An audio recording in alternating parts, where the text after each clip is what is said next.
ठक, उसने 2 मिनट में लिए कुर्सी की बेक से सर टीका के अपनी आंखें बंद ही करी थी।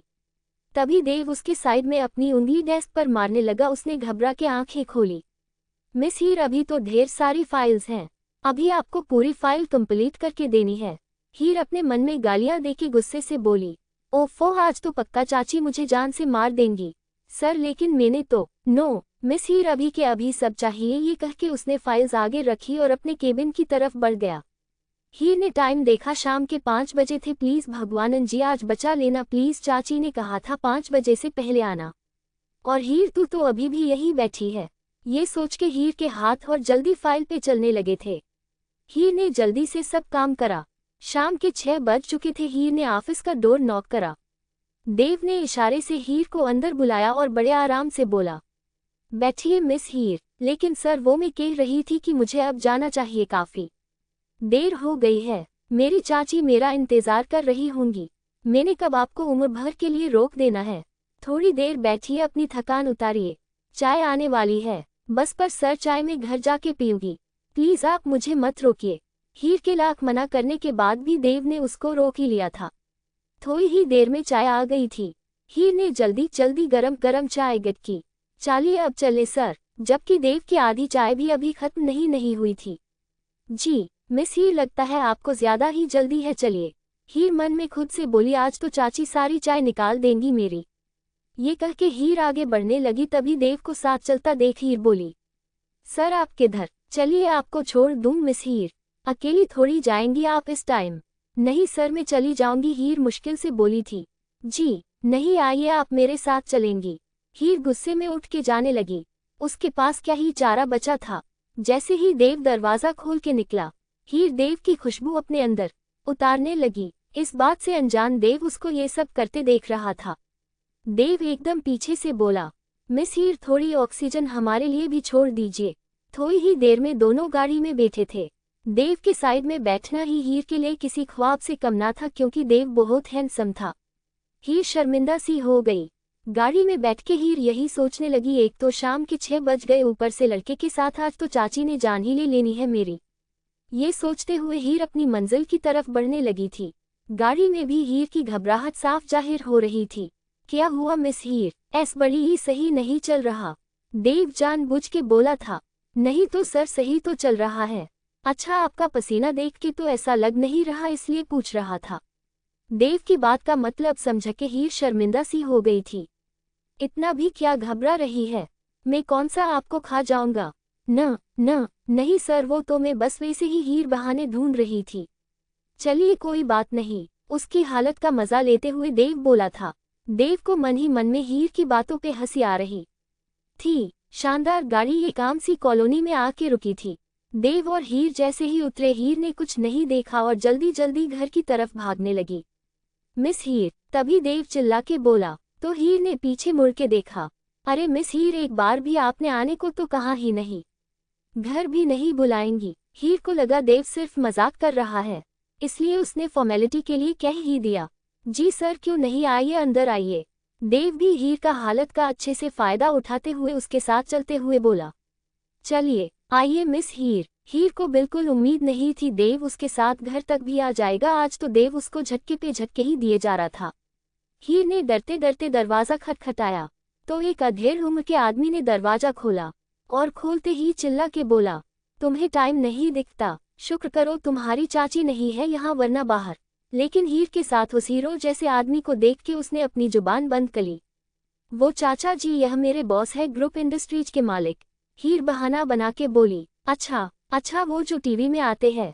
जी चाचा जी, आइए सर अंदर आइए। हीर के चाचा जी अमीर आदमी को देख के बोले, नहीं थैंक्स, बस मैं हीर को छोड़ने आया था। चलिए मिस हीर, मैं निकलता हूँ, तुम कल ऑफिस आ जाना। ये कह के देव अपनी रेंज रोवर लेके निकल गया। हीर के चाचा ने गुस्से में हीर को देखा और गुस्से से बोले, एक तो रात का वक्त है, ऊपर से किसी लड़के के साथ हीर, यह कोई तरीका नहीं होता। अपनी चाची का नेचर जानती हो ना तुम, वो तो अच्छा है, सरला कहीं गई हुई है। जाओ जाके जो काम बचा है वो कर लो, वरना तुम्हारी चाची जब आएगी जान ले लेगी तुम्हारी, अगर उसको पता चला। हीर चुपचाप घर के अंदर चली गई।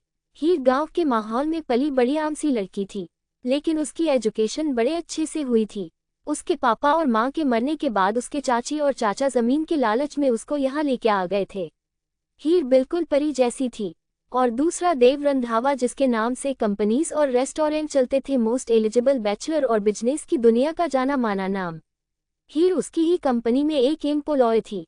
रात गहरी होती जा रही थी, चारों तरफ गहरी खामोशी का राज था। देव अपने बिस्तर पर लेटा एकटक छत को देखे जा रहा था और कल्पना बस एक ही चेहरे की थी, उसका दिल उसकी ही माला जप रहा था। हर इंसान को अपनी पूरी जिंदगी में एक बार मोहब्बत होती है, उसे भी हो गई थी, मगर न जाने क्यों जब उसको मोहब्बत का पता चला वो हैरान के साथ खुश भी था। साथ ही साथ खुशी के एहसास ने उसके दिल को सुकून पहुंचाया था। लेकिन एक ख्याल उसके दिमाग में आया था, क्या मैं एक तरफा एहसास में तो नहीं जल रहा? क्योंकि जब जब वो करीब आता था हीर उससे कतराती थी। देव हमेशा उसके करीब आता लेकिन वो दूर भागती थी। हीर इतनी खूबसूरत थी कोई भी उस पे दिल हार जाए, लेकिन देव सब जैसा नहीं था। उसने हीर की खूबसूरती से नहीं उसके दिल से मोहब्बत की थी। हीर ने घर आके सब काम निपटा दिया था। उसकी थकान से उसकी जान टूट रही थी, लेकिन हीर चाची के गुस्से का सामना बिल्कुल नहीं करना चाहती थी। हीर के चाचा चाची मुंबई शहर में रहते थे, जिनकी सिर्फ एक बेटी और बेटा था, बेटी रिया और बेटा सोहम। रिया हीर से छोटी थी, लेकिन बातों से और चेहरे से हीर उससे सालों छोटी लगती थी। हीर ने जब तक सब काम निपटाया रात के 9 बज चुके थे। हीर जब से यहाँ आई थी तब से ही सरला उसको ताने मारने लगी थी। उठते बैठते सोते जागते उसकी सिर्फ एक ही बात थी, हीर को ताने मारना। हीर अब तंग आ चुकी थी। उसके माँ बाप ने उसको सर उठा के जीना सिखाया था, किसी पे बोझ बनना नहीं। अब तो सरला चाची अपने बच्चों की जिम्मेदारियों के रोने भी हीर के सामने रोने लगी थी। रिया, तेरे बाप ने मेरी छाती पे मूंग दलने को अपनी भतीजी भी बैठा दी। मुंबई के खर्चे आसान नहीं हैं, एक जवान बेटा एक बेटी, ऊपर से उनकी ब्याह शादियां और उनकी पढ़ाई के खर्चे अलग। एक तो हम अपना ही गुजारा पता नहीं कैसे कर रहे थे, ऊपर से मरे हुए भाई भाभी की इकलौती बेटी भी यही लाके हमारे सर डालनी थी। मैं तो कह देती हूँ हमारे पास इतना पैसा नहीं है, हम इसके भी खर्चे उठाए, अपना हिसाब खुद ढूंढो। चाची बात तो रिया से कर रही थी, लेकिन बातों का टॉपिक हीर थी। चाची की बात सुन के हीर के मुंह तक जाता निवाला वहीं रुक गया। उसके माँ बाप ने उसको इज्जत की रोटी खिलाई थी, कभी किसी बात पे जिद करती थी वो हाजिर हो जाती थी। हीर का घर गांव में भी ज्यादा बड़ा नहीं था, एक छोटा सा घर था जिसमें एक छोटा सा आंगन, उसमें 2 कमरे और आंगन के कोने में हीर की फेवरेट जगह बुगनविला की बेल जिसपे लाल सफेद फूल खिलते थे, उसके साइड में चमेली का पेड़ जिसमें सफेद चमेली के फूल खिलते थे, जिनकी खुशबू से घर महकता था। हीर ने कभी जिंदगी में किसी चीज की जिद नहीं करी थी, उसको सिर्फ इंग्लिश मीडियम स्कूल में पढ़ना था, जो कि उसके माँ बाप ने उसकी जिद मानी भी थी। हीर का MBA हो गया था। हीर के पापा का सिर्फ एक भाई था, जिसको उसकी माँ कहती थी, तुम्हारे एक चाचा चाची हैं, लेकिन उसके चाचा चाची कभी नहीं आए थे, ना उससे मिलने ना उसके घर। हीर की जिंदगी सपनों जैसी चल रही थी। कॉलेज से घर आती थी और अपने छोटे से एक बरामदे वाले घर में बैठ के माँ के साथ घंटों बातें करती थी। शाम को सब साथ खाना खाते थे, लेकिन अच्छा वक्त भी ज्यादा दिन नहीं चलता। वो एक शाम थी जब हीर नहा के अपने बोगनविला की बेल के नीचे बैठी थी।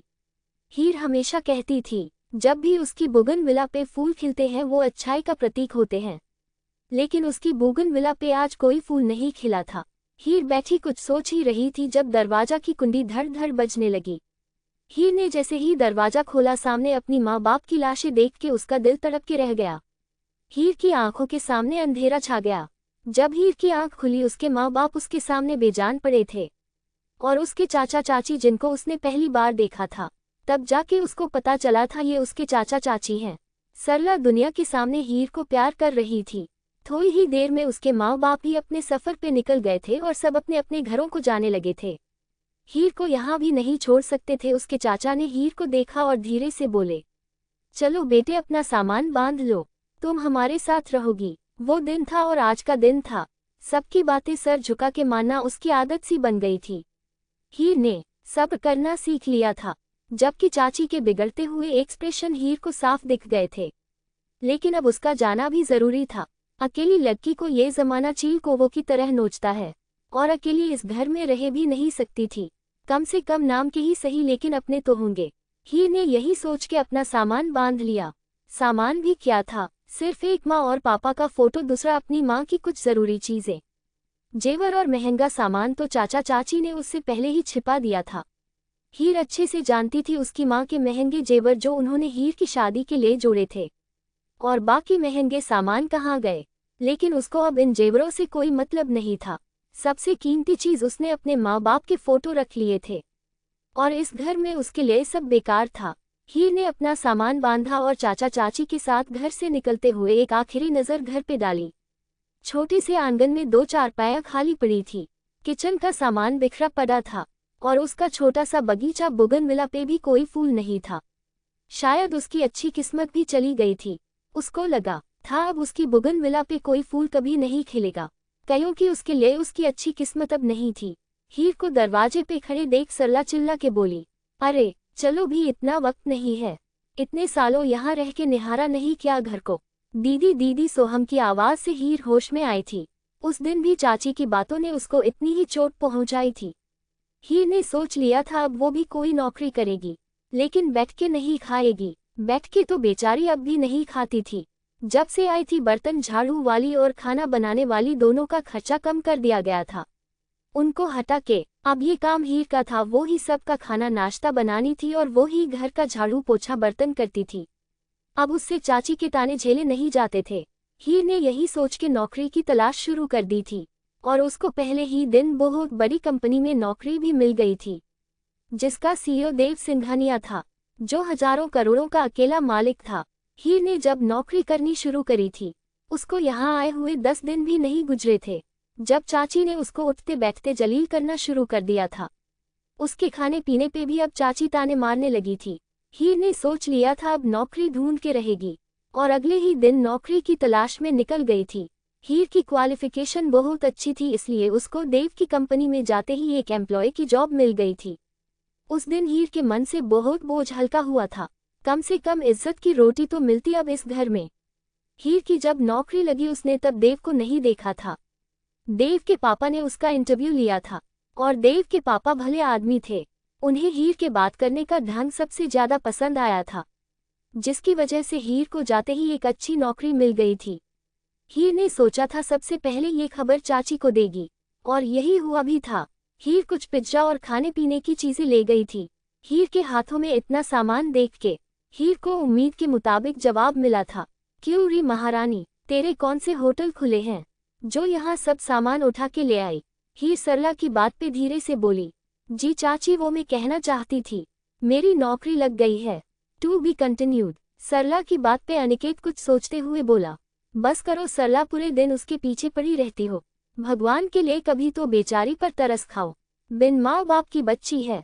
देखो जी, सीधे से कह देती हूँ, ये ड्रामे मेरे सामने नहीं चलेंगे, और मेरा घर है कोई धर्मशाला नहीं जिसको चाहे उठा के ले आओ और फिर उस पे तरस खाओ। मैंने तभी मना करा था, लेकिन मरे हुए भाई बहन का प्यार जागा था आपके दिल में।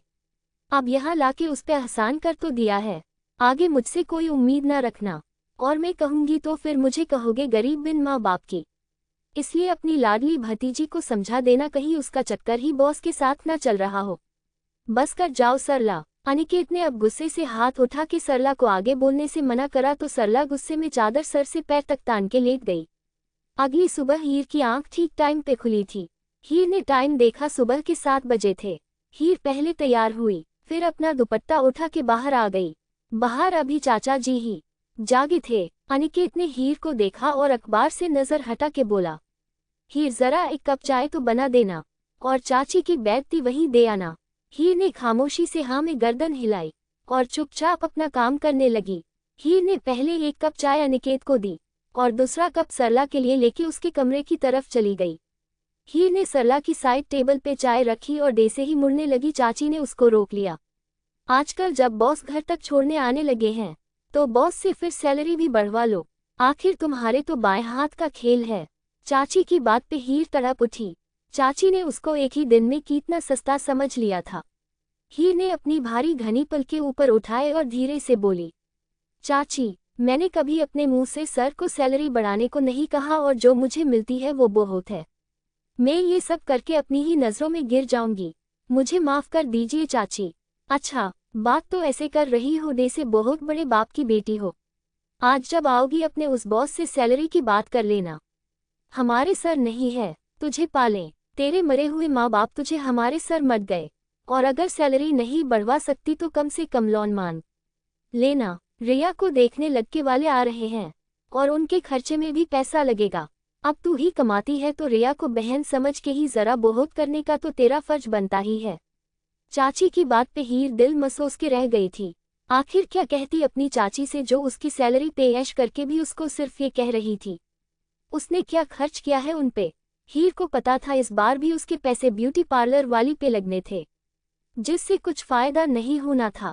हीर ने चाची को एक आखिरी बार देखा, शायद उनको हीर की मासूम शक्ल पे थोड़ा सा तो रहम आ जाए, लेकिन सरला से कोई भी उम्मीद करना बेकार था।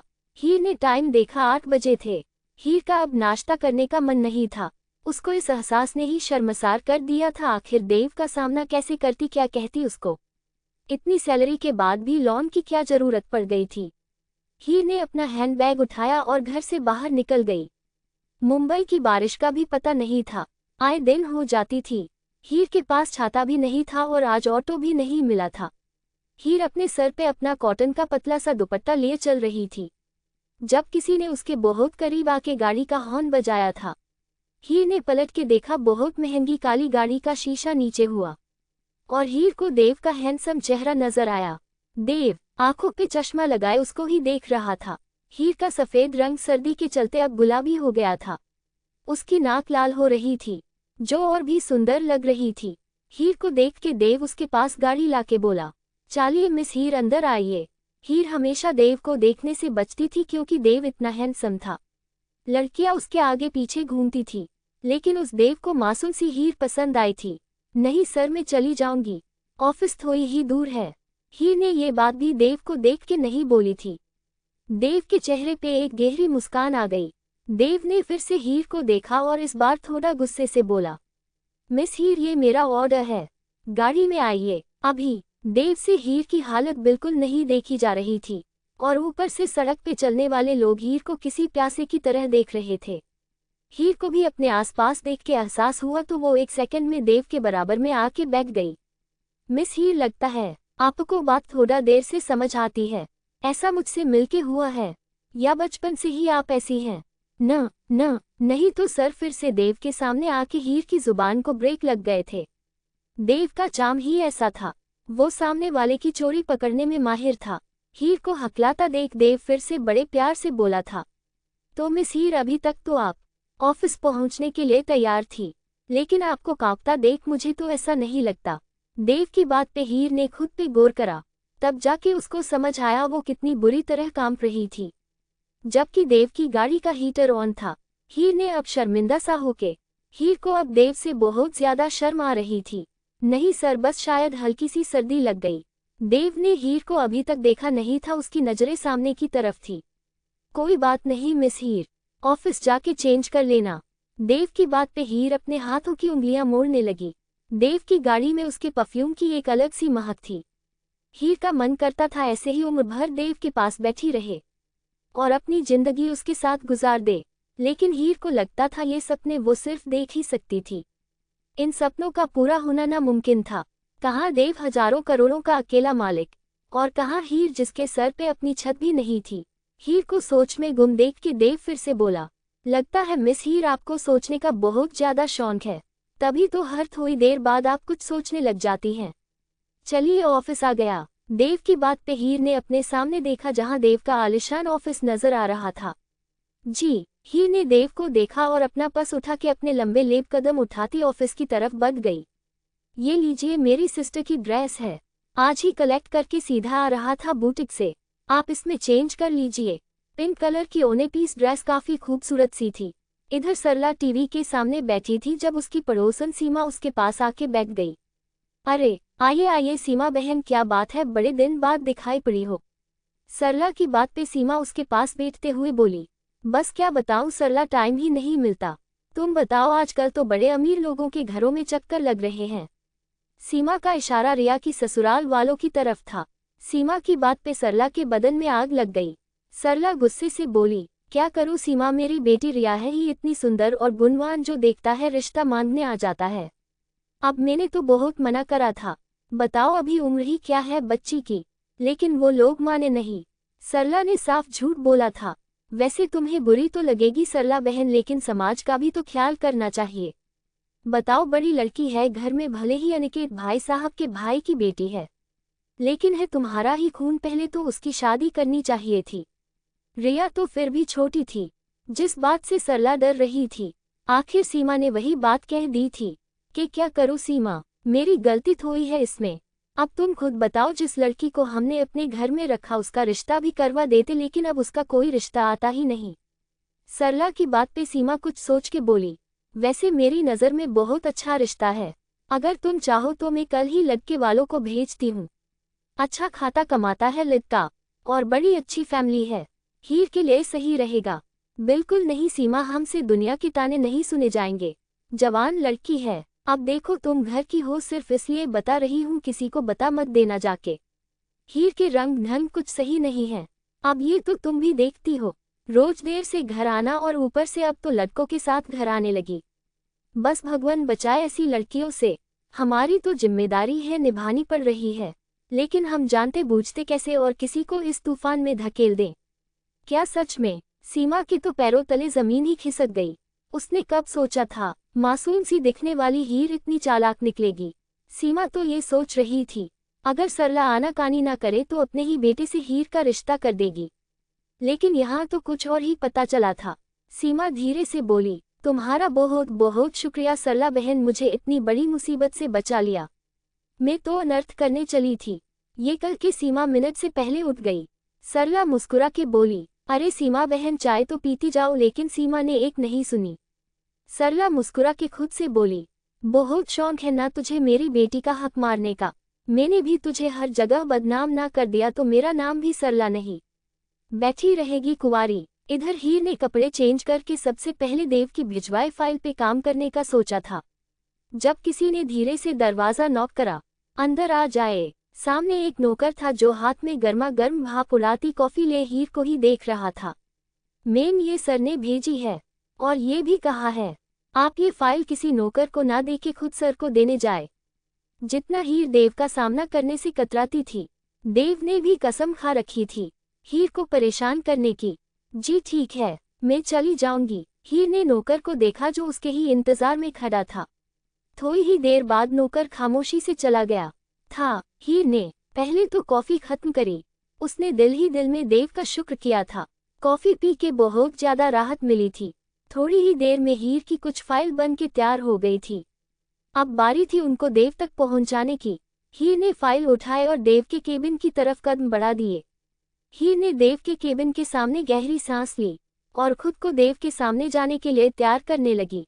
हीर ने धड़कते दिल से ग्लास डोर पे खटखटाना शुरू करा। ये कम इन। अंदर से देव की आवाज पे हीर ने दरवाजे को धकेला और अंदर की तरफ कदम बढ़ा दिए। देव की नजरें हीर को ही निहार रही थी।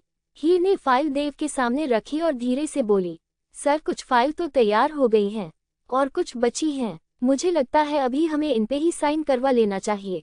जब इतनी देर तक भी देव ने कोई जवाब नहीं दिया तो हीर ने अपना सवाल फिर से दोहराया और जैसे देव होश में आया, कहिए मिस हीर, सर मैं इतनी देर से आपसे ही बात कर रही हूँ। हीर के इतना कहते ही देव इधर उधर देखने लगा जैसे उसकी चोरी पकड़ी गई हो। ओह हाँ, मुझे याद है, आप कह रही थी ये पेपर्स भिजवाने हैं, कहीं साइन होंगे इन पे। देव की बात पे हीर ने इधर उधर देख के हाँ में जवाब दिया। देव ऐसे ही हमेशा हीर को देख के खोसा जाता था। सर मुझे आपसे कुछ बात करनी है। आखिर डरते डरते हीर की बात उसकी जुबान पे आ ही गई थी, जिसके लिए वो इतनी देर से हिम्मत जुटा रही थी। अब वो कहने के लिए उसके होंठ थरथरा रहे थे। हीर को परेशान देख के देव धीरे से बोला, miss Heer, is everything all right? कोई प्रॉब्लम तो नहीं आपको? न नहीं सर, हीर कपकपाते हुए बोली। वो सर मैं कहना चाहती थी कि वो आज तक हीर को अपनी पूरी जिंदगी में इतनी शर्मिंदगी नहीं हुई थी जितनी आज हो रही थी। उसका मन कर रहा था वो कहीं समा जाए, लेकिन बिना लोन की बात करे घर भी कैसे जाती। सर मुझे लोन चाहिए, आखिर हीर ने कह ही दिया था। जिसके लिए इतनी हिम्मत जुटा रही थी वो बात जुबान पे आ ही गई थी। इसमें इतना परेशान होने वाली क्या बात है मिस हीर? और कोई प्रॉब्लम हो वो बताए। लोन आपको जितना भी चाहिए बाहर मिस रवि से बात कर लीजिए, वो आपको दे देंगे। और कोई प्रॉब्लम तो नहीं। हीर की परेशानी देव ने चुटकियों में हल कर दी थी। भले देव ने लोन दे दिया था और हीर से कोई सवाल जवाब भी नहीं करे थे, लेकिन हीर अपनी नजरों में गिर गई थी। हीर अपने आंसुओं को अंदर धकेल के बोली, वो सर आप मेरी सैलरी से काट लेना, मैं हर महीने अपनी सैलरी से लोन चुकाती रहूंगी। हीर की बात पे देव धीरे से बोला, मिस हीर उसकी कोई जरूरत नहीं है, आप कंपनी की एम्प्लॉय हैं और आपकी मदद करना हमारी जिम्मेदारी है। आप बेफिक्र होके घर जाए और पैसों की जरूरत हो मुझे बता सकती है आप। हीर ने पहली बार पलके ऊपर उठा के अपने सामने खड़े देव को देखा, जो ब्लैक शर्ट में डार्क ब्राउन आंखों से उसको ही देख रहा था। हीर की आंखों में हल्की हल्की नमी तैर रही थी, जो देव की आंखों से छिपी नहीं रही थी। हीर को अब वहां बैठना मुश्किल लगने लगा था। अगर वो थोड़ी देर भी वहां और बैठती जरूर, देव के सामने आंसू रोकने मुश्किल हो जाते। हीर धीरे से बोली, सर लगता है मुझे अब चलना चाहिए, और कोई प्रॉब्लम हो मुझे बता देना मिस हीर। देव की आंखों ने हीर का दूर तक पीछा किया था। हीर जल्दी से अपने केबिन में आके बैठ गई और उसके रुके आंसू अचानक से बह निकले। हीर बुरी तरह रो रही थी। ये दुनिया कितना कमजोर बना देती है। अगर आज उसके भी माँ बाप होते वो भी खुशी से रह रही होती, लेकिन यहाँ तो कुछ और ही था। हीर की इज्जत आज अपनी ही नजरों में गिर गई थी। कैमरे से देव सब कुछ देख रहा था। देव चाहता तो हीर को गले लगा के सब ठीक कर देता, लेकिन अभी उसके पास ये हक नहीं था। देव ने सोचा था जब उसकी माँ इंडिया आएंगी तब जाके हीर के लिए बात करेगा। देव को मासूम सी हीर पहली ही नज़र में पसंद आई थी, और अब देव चाहता था वो हीर को इस बुरी दुनिया से छिपा के अपने पास ले आए। देव ने अपनी माँ अनिता को सब बताया हुआ था, बस उनके यहाँ आने की देर थी। देव अच्छे से जानता था हीर के माँ बाप नहीं हैं, लेकिन उसने कभी हीर से उसकी चाची या किसी और के बारे में जानने की जरूरत नहीं समझी थी। हीर बुरी तरह रो रही थी। जब उसका फोन बजने लगा, हीर ने फोन देखा तो सरला चाची का नाम नजर आया। हीर ने खुद को नॉर्मल करा और फोन उठा लिया। क्यों महारानी, यहाँ तेरे नौकर हैं ना, जब तू आएगी तब सब काम होंगे। तुझे पहले ही कहा था, लड़के वाले आ रहे हैं, उनकी आओ भगत के लिए भी तो कुछ चाहिए। लेकिन नहीं, महारानी को मतरगस्ती करनी है, पहले घूमना फिरना है। महारानी पहले कुछ पैसों पे ऐश करेगी। सरला चाची की बात से हीर को अपना दिल कटता हुआ महसूस हो रहा था, लेकिन खुद को नॉर्मल करके बोली, नहीं चाची मैं बस आ ही रही थी, कुछ फॉर्मेलिटीज होती हैं इसलिए बस टाइम लग गया। हीर की बात पे चाची गुस्से से बोली, कोई जरूरत नहीं है आने की, किसने बोला तुझे आने को। रिया के अकाउंट में पैसे डलवा दे और आज देर से ही घर आना। मैं नहीं चाहती तुझ मनहूस की वजह से फिर से मेरी रिया के रिश्ते को आग लगे। हीर की खूबसूरती और उसकी मासूमियत देख के रिया के लिए आने वाले रिश्ते हमेशा हीर को पसंद कर जाते थे, जिससे सरला और रिया और ज्यादा हीर से चिढ़ने लगी थी। पर चाची मैं कहाँ जाऊंगी, रात भी हो जाएगी, मैं तो यहाँ किसी को जानती भी नहीं, मैं पक्का अपने कमरे में बैठ जाऊंगी, आके बाहर नहीं निकलूंगी। सरला चाची पे हीर की बातों का कोई असर नहीं पड़ा था। सरला चाची गुस्से से बोली थी, सुन महारानी, जितना तुझे कहा है वो कर, आज देर से घर आना, और जब कल अपने बॉस के साथ आशिकी करके आई थी, कल तो तुझे कहीं डर नहीं लगा, अब क्या आफत आ गई तुझ पे, पैसे भिजवा देना। ये कल के सरला चाची ने हीर की सुने बिना फोन काट दिया, और हीर की रही सही हिम्मत अब टूट चुकी थी। हीर बुरी तरह रो रही थी, अब उसकी आंखें लाल हो चुकी थी। देव से अब हीर का रोना बिल्कुल बर्दाश्त नहीं हो रहा था। देव ने अपने केबिन का दरवाजा खोला और हीर के केबिन की तरफ बढ़ गया। हीर की आंखें लाल हो चुकी थी, उसका गोरा रंग रोने की वजह से लाल पड़ा हुआ था। तभी देव ने जैसे ही दरवाजा खोला, हीर ने अपने आंसू साफ करे। हीर को बिल्कुल भी देव के यहाँ आने की उम्मीद नहीं थी। हीर इधर उधर देख के बोली, सर आप यहाँ। देव ने हीर की आंखों में देखा, तुम ठीक हो हीर। हीर को कोई भी जवाब नहीं सूझ रहा था, शायद वो यही चाहती थी। देव के पूछते ही हीर उसके गले से लग के फूट फूट के रो पड़ी। देव भी अचानक हीर के इतने करीब आने से अनजान था, लेकिन देव ने सिचुएशन को संभाल के हीर के आसपास अपनी बाहों का घेरा फैला लिया। शशिश, कुछ नहीं हुआ। देव हीर की पीठ पे हाथ फेर के बोला। हीर का रोना उसको तकलीफ दे रहा था। देव बिल्कुल भी हीर को खुद से अलग नहीं करना चाहता था। थोड़ी ही देर में हीर को अंदाजा हुआ वो क्या कर रही है। हीर धीरे से देव से अलग हुई। I am really sorry sir, पता नहीं मुझे अचानक से क्या हुआ। देव हीर की आंखों में झांक के बोला, अब तुम मुझे बताओगी क्या हुआ। हीर ने देव की तरफ से अपनी आंखें फेरी और कुछ सोचती हुई बोली, वो सर बस माँ पापा की याद आ गई थी। देव अच्छे से जानता था हीर बिल्कुल झूठ बोल रही है क्योंकि उसने अभी देखा था। किसी के कॉल आने के बाद ही हीर रोने लगी थी। सर क्या मैं आज लेट तक यहाँ काम कर सकती हूँ? हीर की दूसरी बात भी हैरान कर देने वाली थी। लेकिन मिस हीर ऑफिस 7 बजे तक बिल्कुल बंद हो जाता है। और आप अकेली यहाँ पे क्या करेगी?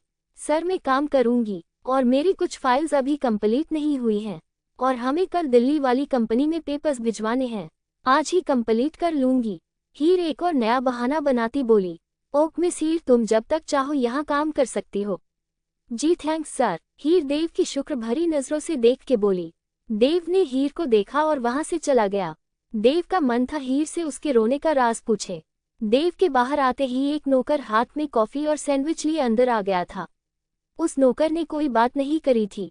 नौकर ने सैंडविच और कॉफी हीर के सामने बाली टेबल पे रखी और धीरे से बोला, ये सर ने भिजवाए है। इतना कह के वो नौकर रुका नहीं था। हीर के चेहरे पे हल्की सी मुस्कुराहट फैल गई। हीर के अकाउंट में देव ने पैसे डलवा दिए थे जिनको हीर ने रिया के अकाउंट में ट्रांसफर कर दिया था। इधर सरला चाची बौखलाए फिर रही थी। रिया उस महारानी ने पैसे भिजवाए कि नहीं? रिया ने अपना फोन देखा जहां मैसेज आया हुआ था। हाँ में आ गए पैसे। पैसों की बात सुन के सरला के चेहरे पे लंबी सी मुस्कान आई थी। जा तू पहले जाके अपना मुंह पुतवा क्या, मैं जरा उस सोहम को भेज के कुछ सामान मंगवाती हूँ। रिया पैसों को देखते ही ब्यूटी पार्लर की तरफ भागी थी। इधर सरला ने थोड़ी ही देर में सब कुछ मंगवा लिया था। मेहमान आ चुके थे जिनमें एक माँ और बेटा था। सरला ने बड़ी मुस्कान के साथ दोनों को बैठाया। अरे आए आए, बैठिए, बताए सब सही रहा ना? आने में कोई तकलीफ तो नहीं हुई? सरला बड़े दोस्ताने अंदाज में पूछ रही थी। नहीं नहीं बहन जी, कैसी तकलीफ भला, आपको तो यहाँ सभी जानते हैं। बस बहन जी अब सब्र नहीं हो रहा, जल्दी से पहले बेटी दिखाए बस। वो औरत आस पास नजर दौड़ाते हुए बोली थी। अरे क्यों नहीं बहन जी, आपकी ही तो हैं। बेटा रिया आ जाओ। सरला के आवाज देते ही रिया धीरे धीरे चलती हुई सामने आई और दे से उस औरत को बहुत बड़ा झटका लगा था। अरे ये कौन है? उस औरत की आवाज पे सरला और रिया ने चौंक के उस औरत को देखा। सरला गुस्से से बोली, यही तो है मेरी इकलौती बेटी रिया, इसके बारे में ही तो बात हुई थी, भूल गई आप? वो औरत अब खड़ी हो गई थी। माफ करिए बहन जी, लेकिन हमने दूसरी लड़की के बारे में सुना था। क्या नाम था बेटा उसका? उस औरत ने अपने साइड में इशारा करा। हीर। वो लड़का भी चौंक के बोला था। हाँ हीर नाम की लड़की के बारे में सुना था और उसका ही फोटो देखा था। हमें तो वो लड़की पहली ही नज़र में पसंद आ गई थी। देखिए मेरे बेटे को वही लड़की पसंद है, आप उसको बुलाए प्लीज। उस औरत की बात पे रिया रोती हुई अंदर चली गई और सरला का पारा घूमा गया। अभी के अभी मेरे घर से निकलिए। सरला गुस्से में उस औरत को देख के बोली थी। अरे तो हम भी कौन सा गए गुजरे हैं, हम तो यहाँ आपकी बेटी को देखने आए थे। लेकिन बहन जी आपने तो अलग ही खेल खेला, अपनी सुंदर सी बेटी को छिपा के रखा और अब अपनी दूसरी बेटी को हमारे मत्थे मरने चली थी। ना ना, इतने भी गए गुजरे नहीं हैं हम। मेरा बेटा इंजीनियर है और इसके लाखों रिश्ते हैं। इसने आपकी बेटी को देखा तो उससे रिश्ता कराने के लिए बेताब हो उठा। अब मुझे आपके घर की कोई बेटी नहीं चाहिए, अपने पास रखिए अपनी बेटियों को। वो औरत ये कह के गुस्से से चली गई। सरला ने जोर से दरवाजा बंद करा। पता नहीं आज बेचारी हीर के साथ क्या होने वाला था। इधर ऑफिस के सब लोग धीरे धीरे चले गए थे। हीर अकेली बैठी काम कर रही थी। आज पहली बार हीर बिल्कुल अकेली थी। लेकिन तभी उसकी नज़र देव पे पड़ी।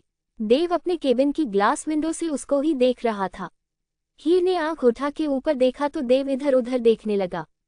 हीर जानती थी देव बिल्कुल भी यहाँ से हिलने नहीं वाला, क्योंकि हीर को पता था उसको अकेला देख के देव उसके पास रहेगा। और यही हुआ था। मिस हीर, आई थिंक अब काफी देर हो चुकी है, चलिए आपको घर छोड़ दूं।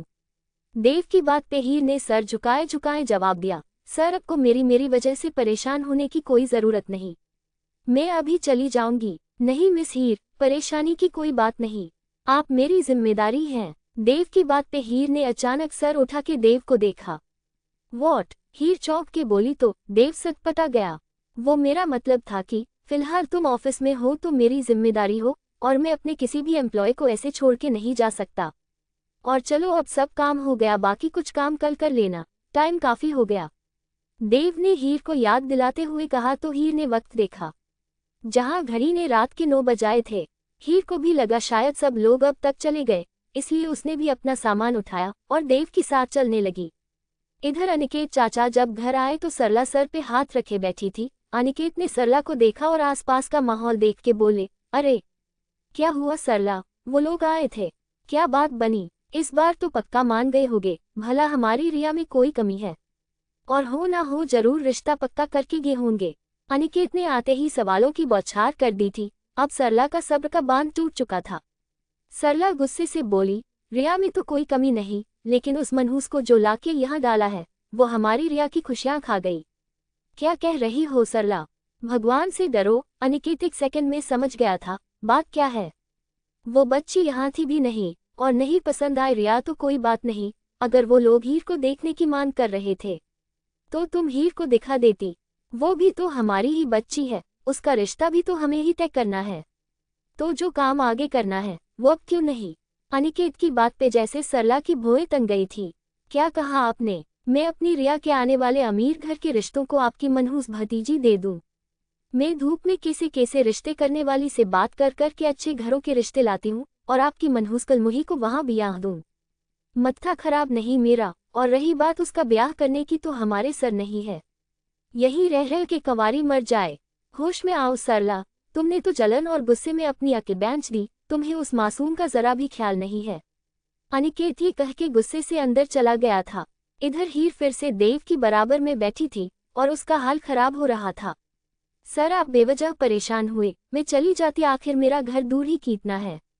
वैसे तुम्हें टीचर होना चाहिए था मिस हीर, क्योंकि तुम समझा अच्छी लेती हो, भले वो झूठ ही क्यों ना हो। देव के मजाक उड़ाते अंदाज से हीर शर्मा के रह गई थी। अच्छा ये छोड़ो, बताओ क्या खाओगी? देव ने गाड़ी चलाते हुए पूछा। देव की गहरी भूरी आंखें सामने की तरफ थी। भले उसका दिमाग ड्राइव करने पे था, लेकिन उसका दिल और ध्यान हीर की ही तरफ था। नहीं सर, मुझे फिलहाल भूख नहीं है, मैं घर जाके खा लूंगी अगर मन हुआ। आप प्लीज परेशान मत हो, हीर शर्मिंदा सी होके बोली तो देव ने गाड़ी रोक के उसकी तरफ देखा। हीर ने सामने देखा वो कोई 5 स्टार होटल था। देव ने हीर की लजाती पलकों को देखा और प्यार से बोला, चलो मान लिया तुम्हें भूख नहीं, लेकिन मेरा साथ देने के लिए तो चल ही सकती हो ना? देव ने इतने प्यार से पूछा था, हीर बिल्कुल भी मना नहीं कर पाई थी। हीर जानती थी देव वैसे भी मानने वाला कहाँ था। देव ने अपनी तरफ का दरवाज़ा खोला और हीर की तरफ का दरवाज़ा खोल के उसको नीचे उतारा। चलिए तो चलें। देव के कहने पर हीर जल्दी जल्दी आगे बढ़ गई। देव इतना हैंडसम था, हर लड़की उसको नज़र घुमा घुमा के देखती थी। देव हीर के साथ ज़्यादातर अकेला ही होता था, वरना उसके गार्ड हमेशा उसके साथ रहते थे। देव ने वीआईपी सीट देखी जो पहले से बुक थी। देव ने हीर को बैठाया और खुद उसके सामने आके बैठ गया। हीर को वैसे ही इतना अनकंफर्टेबल लग रहा था, ऊपर से देव की आंखें भी उसके ही ऊपर थी। तो बताए, क्या खाना पसंद करेगी आप? देव के सवाल पे हीर ने फिर से नज़र झुकाए ही जवाब दिया, सर जो आप कहेंगे मैं वही खा लूंगी। प्लीज़ आप यहाँ अपने लिए आए हैं, जल्दी से कुछ खा लीजिए, घर सब मेरा वेट कर रहे होंगे।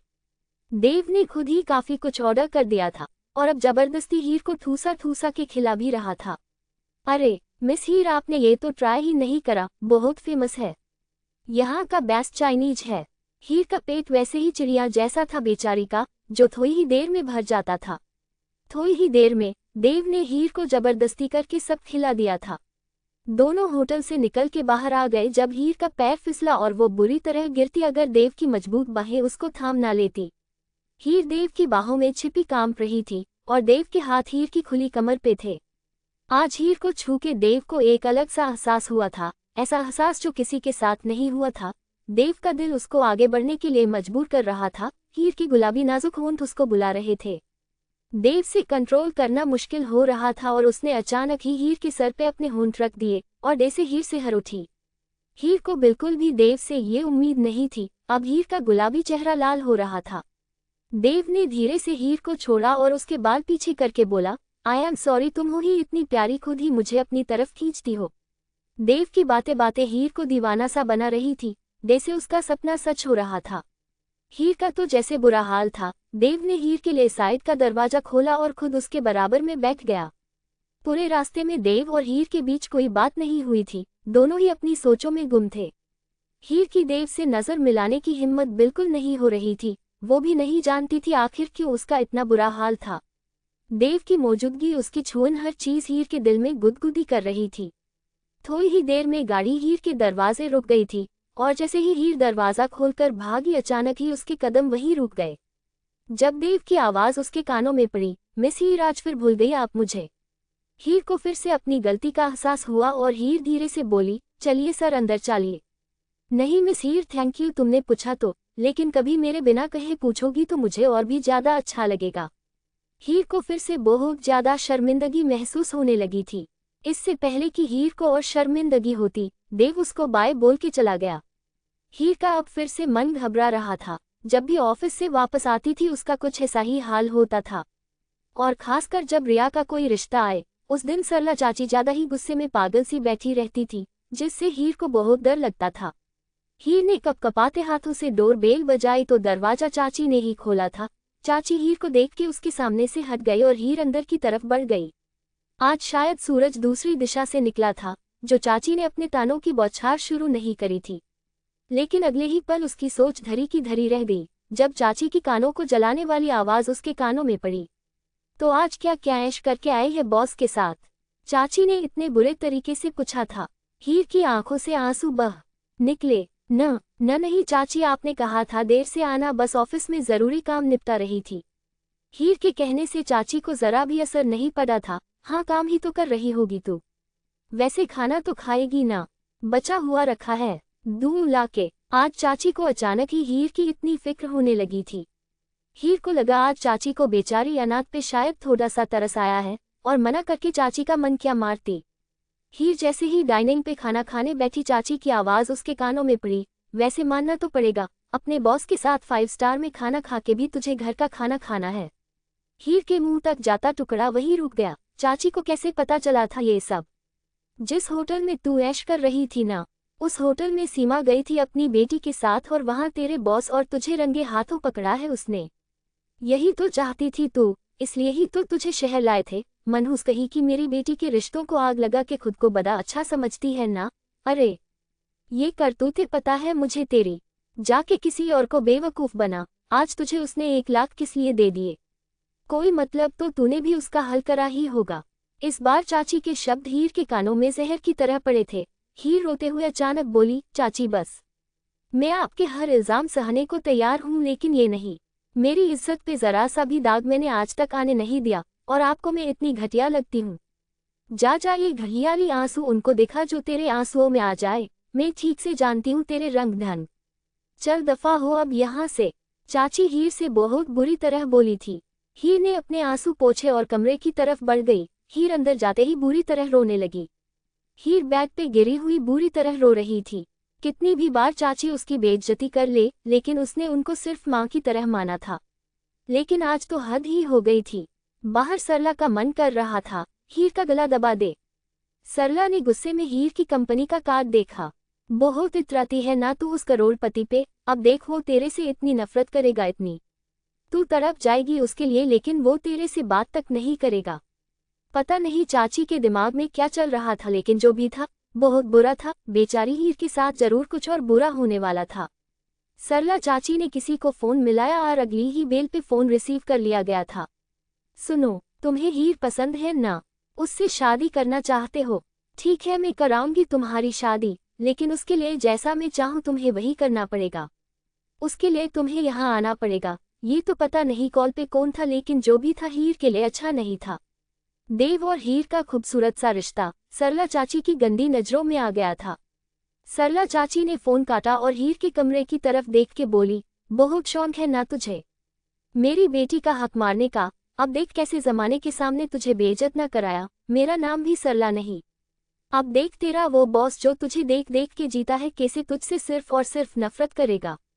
ये सोचकर सरला के चेहरे पे शातिर मुस्कान आ गई। रात को रोते रोते पता नहीं कब हीर की आंख लग गई थी। हीर की आंख सुबह 8 बजे खुली। बाहर से किसी की हंसने की आवाज आ रही थी। हीर को समझ नहीं आया आखिर है कौन। हीर ने अपने कपड़े बदले और अपना हैंडबैग लेके बाहर आ गई। आज ना तो उसकी ही आंख खुली थी और ना किसी और ने उसको उठाया था।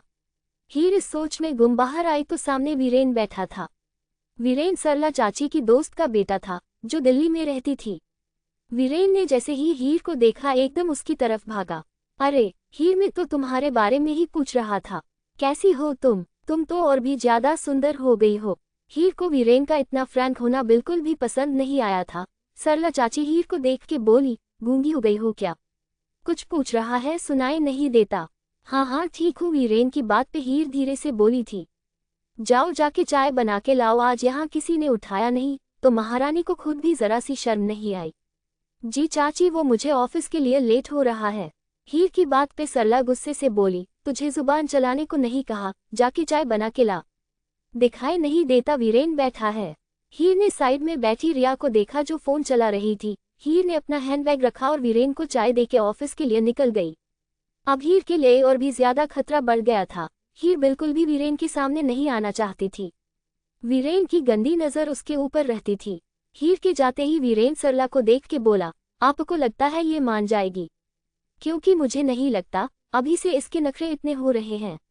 वीरेन की बात पे सरला गुस्से से बोली थी, ना मानने का तो सवाल ही नहीं उठता। इसको इतना बदनाम करूंगी, शादी के लिए तो हामी भरनी ही पड़ेगी। ये हटेगी तभी तो मेरी रिया की जिंदगी संवरेगी। सरला कुछ सोच के बोली थी। हीर जब ऑफिस गई तो सब बहुत ज्यादा बिजी थे और देव भी कहीं दिखाई नहीं दे रहा था। हीर ने अपने साइड में मिस मीरा से पूछा, क्या हुआ, कोई खास दिन है क्या? सब इतने बिजी नजर आ रहे हैं। हाँ, आज देव सर की माँ आने वाली है, सुनने में आया है। देव सर के किसी कजन की शादी है, इसलिए उन्हें इंडिया आना पड़। देव सर उनको पिक करने गए हैं। अच्छा। हीर ये सुन के चुपचाप बैठ गई थी। थोड़ी ही देर में ऑफिस के शोर से हीर को समझ आ गया था जिसके बारे में बात हुई थी, यानी कि देव की माँ आ चुकी है। हीर ने केबिन से निकल के नहीं देखा था, वो बस अपने काम में बिजी थी। थोड़ी ही देर में हीर के नंबर पे देव की कॉल आ रही थी। फोन उठाते ही देव ने हीर को अपने केबिन में आने को कहा था।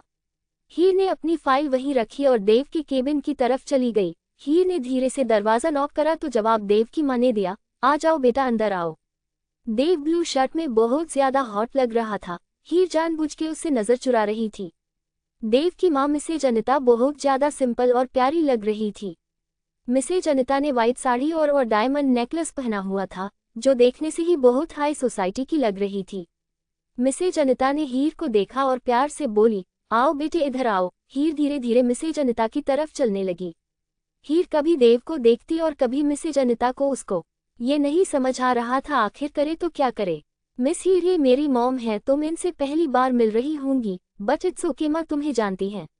देव की बात पे अनिता ने बहुत प्यार से हीर के खूबसूरत से चेहरे को हाथों में लिया और प्यार से बोली, हाँ बेटा, मैं बहुत अच्छे से जानती हूँ, तुम्हें इनवाइट करना था।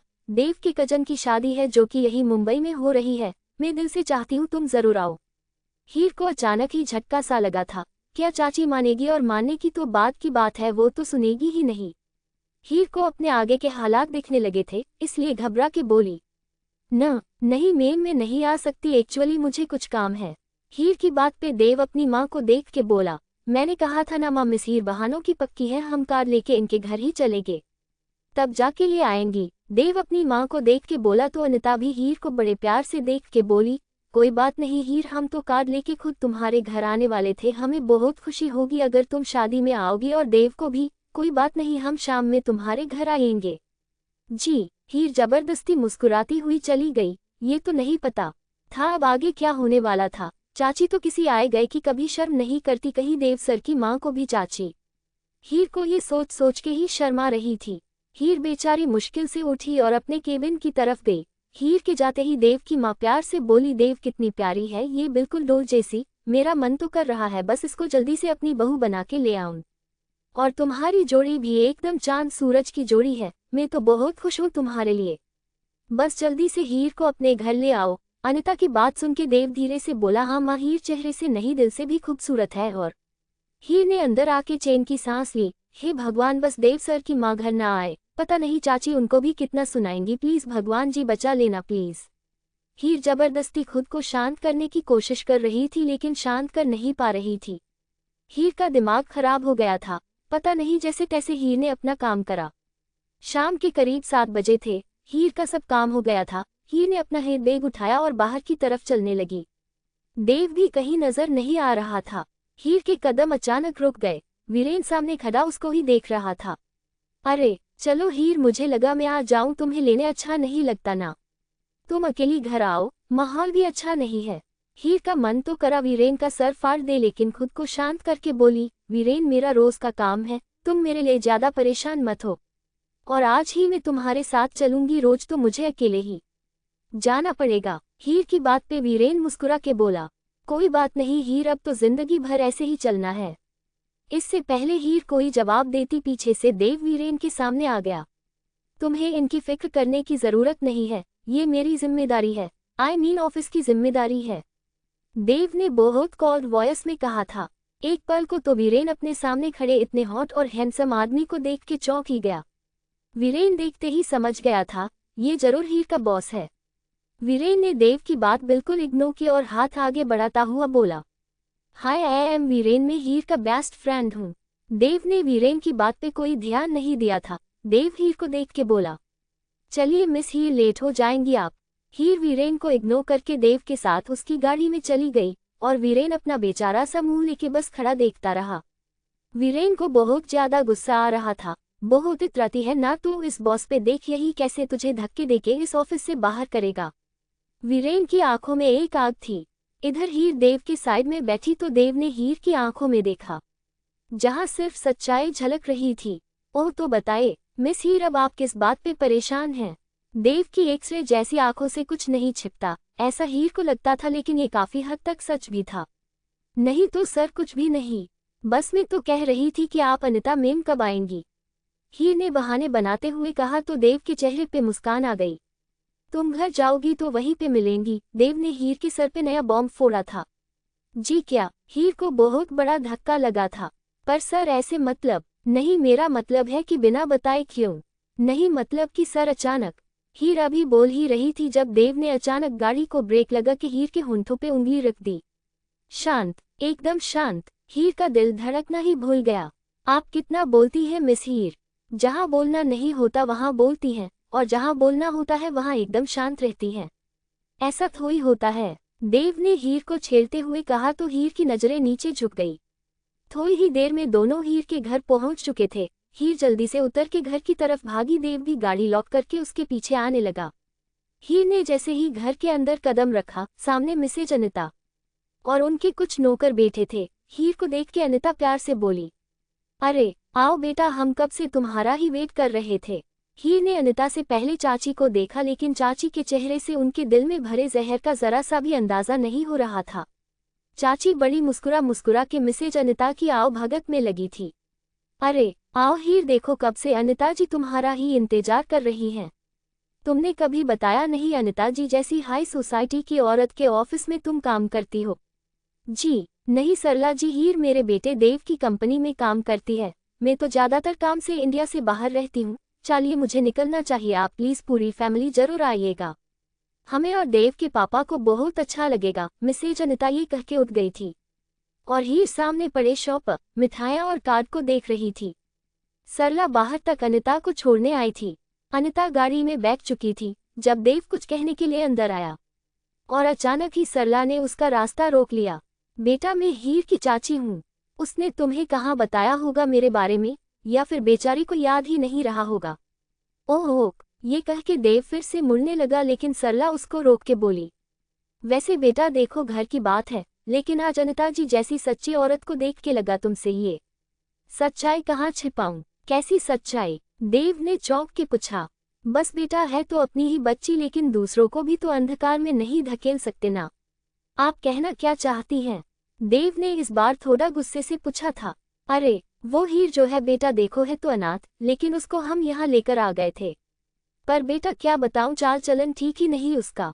तुमसे पहले भी कितनी ही कंपनियों में काम कर चुकी है और सबको अपनी खूबसूरती के जाल में फांस के और मतलब पूरा करके छोड़ देती है। अब बेटा बताओ, हम अच्छे खासा खाते कमाते हैं, क्या जरूरत पड़ गई भला नौकरी करने की? लेकिन देखो उसके अपने शौक पूरे ही नहीं होते और उसकी तो न जाए।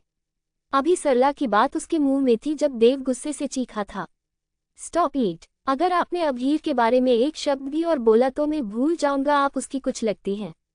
शर्म आनी चाहिए आपको उस पे इल्जाम लगाते हुए। देव का गुस्सा आसमान छू चुका था। देखिए मिसेज सरला, मैं सब बर्दाश्त कर सकता हूँ, लेकिन हीर पे लगा इल्ज़ाम नहीं। और दूसरी ओर सबसे बड़ी बात, अगर मुझे आप ही क्या कोई भी ये बात कहे, मैं कभी भी उस पे विश्वास नहीं कर सकता, क्योंकि मैं अच्छे से जानता हूँ हीर बहुत सीधी और मासूम है। कल उसको शादी में भेज दीजिएगा, वरना मुझसे बुरा कोई नहीं होगा। ये कह के देव गुस्से से बाहर की ही तरफ चला गया था। जब देव ड्राइविंग सीट पे बैठा, अचानक ही मिसेज अनिता अपने बेटे के बिगड़ते बनते भाव को देख के बोली, क्या हुआ देव, सब ठीक है? आप तो हीर से बात करने गए थे। Is everything alright? नहीं माँ, बस मुझे हीर कहीं दिखाई नहीं दी, शायद वो फ्रेश होने चली गई थी। मिसेज अनिता ने देव को सरला से बातें करते देख लिया था, लेकिन फिलहाल उन्हें कुछ भी पूछना सही नहीं लगा, इसलिए चुपचाप बैठी रही। अच्छा बेटा, मुझे तो हीर की चाची और बाकी सबको देख के कुछ ज्यादा अच्छा नहीं लगा। मुझे लगता है जैसे हीर बहुत परेशान है। तुम बस जल्द ही उससे शादी करके उसको घर ले आओ। हमें भी एक बहू चाहिए बस अब। और हीर को देख के जैसे बस मन करता है उसको घर ले आऊं। तुम भी अकेले रहते हो नौकरों के साथ, तुम्हें भी तो एक पत्नी की जरूरत है। मिसेज अनिता जाने क्या क्या कह रही थी, लेकिन देव का दिमाग चाची की बात पे अटका हुआ था। अचानक ही देव को कुछ याद आया और देव सोचते हुए बोला, माँ मैं जीत भाई की शादी के बाद ही शादी करूंगा। अभी आप हीर को कुछ मत कहना, मैं उसको सरप्राइज देना चाहता हूँ। अरे बिल्कुल बेटा, मैं भला क्यों कुछ कहूंगी। हीर बहुत ही प्यारी है, मैं तो चाहती हूँ जल्दी से उसको घर ले आऊं। इधर देव की बातें सरला को किसी तीर की तरह चुभ रही थी। सरला के लगा था सब बहुत आसान है, लेकिन देव की बातें उसको सोचने पे मजबूर कर गई थी। सरला के सर में हथौड़े बरस रहे थे। उसका मन कर रहा था देव के दिमाग में शक भर दे, लेकिन वो शक भी क्या ही भरती जब देव सुनने को तैयार ही नहीं था। अपनी माँ को परेशान देख के रिया कुछ सोच के बोली, क्या हुआ माँ? उस औरत के सामने तो आप बड़ी खुश थी, अब क्या हुआ? तू चुप कर, अगर तू इस काबिल होती तेरी माँ को दर दर भटकना नहीं पड़ता। हीर को देख के इतना लंबा हाथ मारा, लेकिन नहीं, बस ये मोबाइल दिखवा लो, तुझे इन सब से फुर्सत हो तभी तो बेटा तू कुछ करेगी। स्टॉप इट मोम। और मैं उस हीर की तरह खुद को बोर नहीं करना चाहती। और वैसे भी माँ, आप मानो या ना मानो, लेकिन भगवान ने उसको सुंदरता तो दी है ना, जिससे वो सबका दिल जीत लेती है। अपनी बेटी के मुंह से ये बातें सुन के सरला का दिल ही जल गया। हाय हाय, मेरी किस्मत कैसे बच्चे दिए हैं भगवान, अपनी माँ के जले हुए कलेजे को और जला रहे हैं। अगर वो अच्छी है, सुंदर है, दिल जीतती है, अरे पागल लड़की, उसमें तेरा क्या फायदा है ये तो बता। देख रिया, सीधे से बता दे रही हूँ, हो ना हो, मुझे तो इस हीर की ही चाल लगती है। देख अब मेरी बात ध्यान से सुन, अब तेरे पे है तू कैसे देव को अपने जाल में फंसाए। कल इसकी साथ शादी में तू भी जाना, और वहाँ वीरेन भी तेरी मदद करेगा। पता नहीं सरला चाची के दिमाग में क्या चल रहा था, लेकिन ये तो तय था हीर के लिए बिल्कुल अच्छा नहीं था। अगली सुबह हीर की ऑफिस की छुट्टी थी, इसलिए उसकी आंख थोड़ी देर से खुली थी। हीर ने उठ के अपने हिस्से का सब काम करा और धीरे धीरे शाम हो चली थी। हीर बिल्कुल स्टिल बैठी थी। उसको लगा था चाची जैसी औरत कभी उसको अपने बॉस के फंक्शन में जाने नहीं देगी, लेकिन उससे बिल्कुल अलग सरला चाची गुस्से से बोली, क्यों री महारानी, तुझे अलग से कहना पड़ेगा। चल जाके तैयार हो जा, रिया भी चलेगी तेरे साथ, और 10 बजे से पहले आ जाना, कहीं मेरी बेटी को आवारा घुमाती फिरे। सरला चाची कह के अपने काम में लग गई थी और हीर को अपने कानों पे बिल्कुल यकीन नहीं हो रहा था। क्या सच में सरला चाची जैसी औरत उसको खुद अपने बॉस की शादी में जाने के लिए कह रही थी? थोड़ी ही देर में हीर अपने उल्टे हुए मन को संभाले देव के कजन की शादी में जाने को तैयार बैठी थी। हीर को लगा नहीं था चाची उसको इजाजत देंगी। रिया और हीर दोनों ही रेडी थी। रिया भी बहुत सज धज के तैयार हुई थी। उसका रोज का था, किसी की भी शादी हो, बर्थडे हो, उसको बड़ा सज धज के तैयार होना होता था। हीर ने अपना लाइट पिंक अनारकली पहना था और बहुत लाइट मेकअप, उस पे छोटी सी इयरिंग्स। हीर को भगवान ने इतनी फुर्सत से बनाया था, उसको देखने वाला पलट पलट के उसको देखता था। हीर मेकअप को हाथ तक नहीं लगाती थी, लेकिन अलग मेकअप कर भी ले तो कहर ढाती थी। आज भी कुछ यही हाल था। हल्के से ही मेकअप में हीर आसमान से उतरी परी लग रही थी। हीर को देख के रिया ने अपने आप को देखा, सजी धजी कार्टून बनी रिया इतना मेकअप करने के बाद भी हीर की खूबसूरती मासूमियत को हरा नहीं पा रही थी। चले रिया, हीर की आवाज पे रिया होश में आई और हीर को देख के बोली, हाँ चलो। रिया का अब जाने का मन बिल्कुल नहीं था, लेकिन अपनी माँ के कहने पे बेचारी को मानना ही पड़ा था। आज भले कुछ भी होता, लेकिन सरला को अपना प्लेन अंजाम देना था। उसके लिए रिया की सबसे ज्यादा जरूरत पड़ने वाली थी। रिया भी मुंह फुलाती हुई हीर के साथ चलने लगी। हीर के लिए देव ने ऑफिस की ही गाड़ी भेजी थी।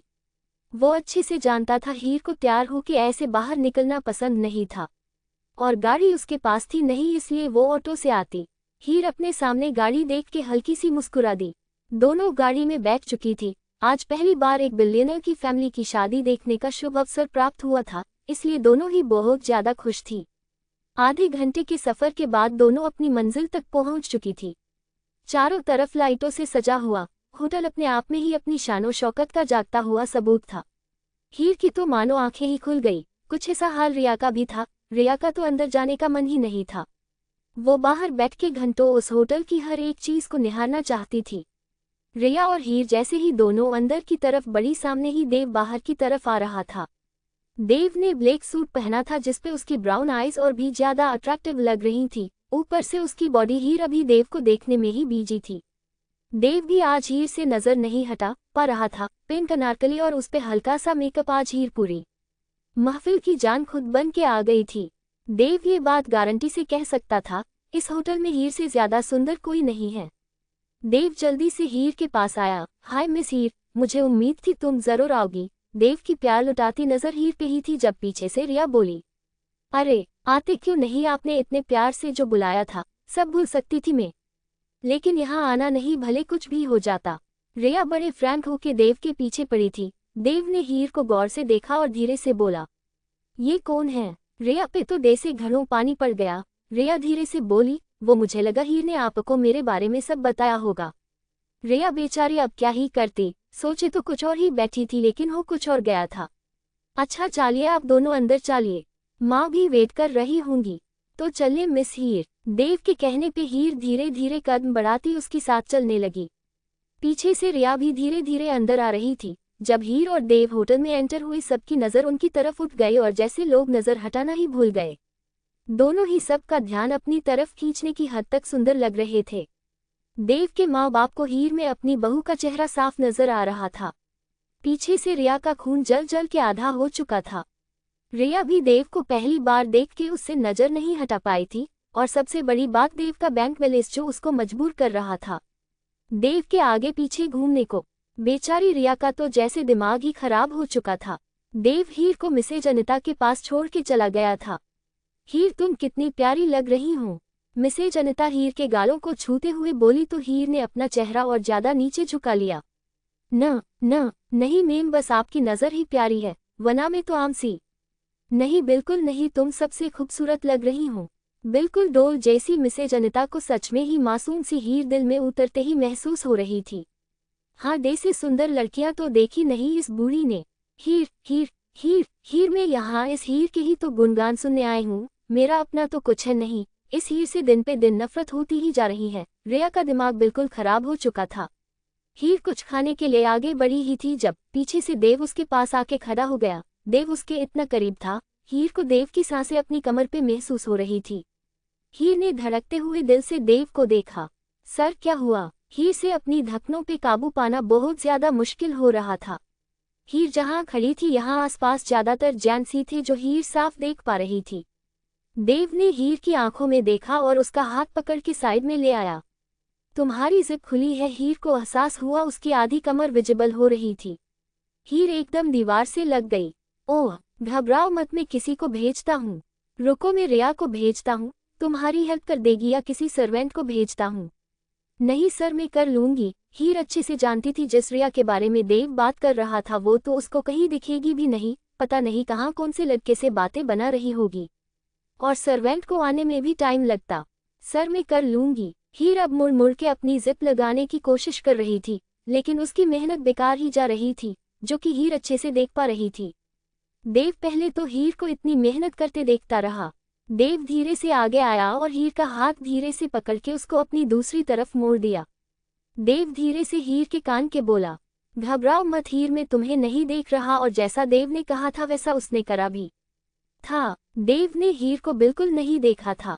हीर शर्माई हुई पलके झुकाए बस जमीन को देख रही थी। देव की ठंडी ठंडी उंगलियां हीर को अपनी कमर में साफ महसूस हो रही थी, और उसकी बॉडी की कपकपाहट देव साफ महसूस कर पा रहा था। हो गया। देव की आवाज पे हीर को होश आया तो हीर जल्दी से वहां से भाग गई। उसको अब बहुत ज्यादा शर्म आने लगी थी। करीब कुछ ही घंटों बाद शादी खत्म हो गई थी। हीर ने रिया को घर जाने के लिए कॉल करा तो रिया धीरे से बोली, तू एक काम कर, बाहर चल, मैं आ रही हूँ बस।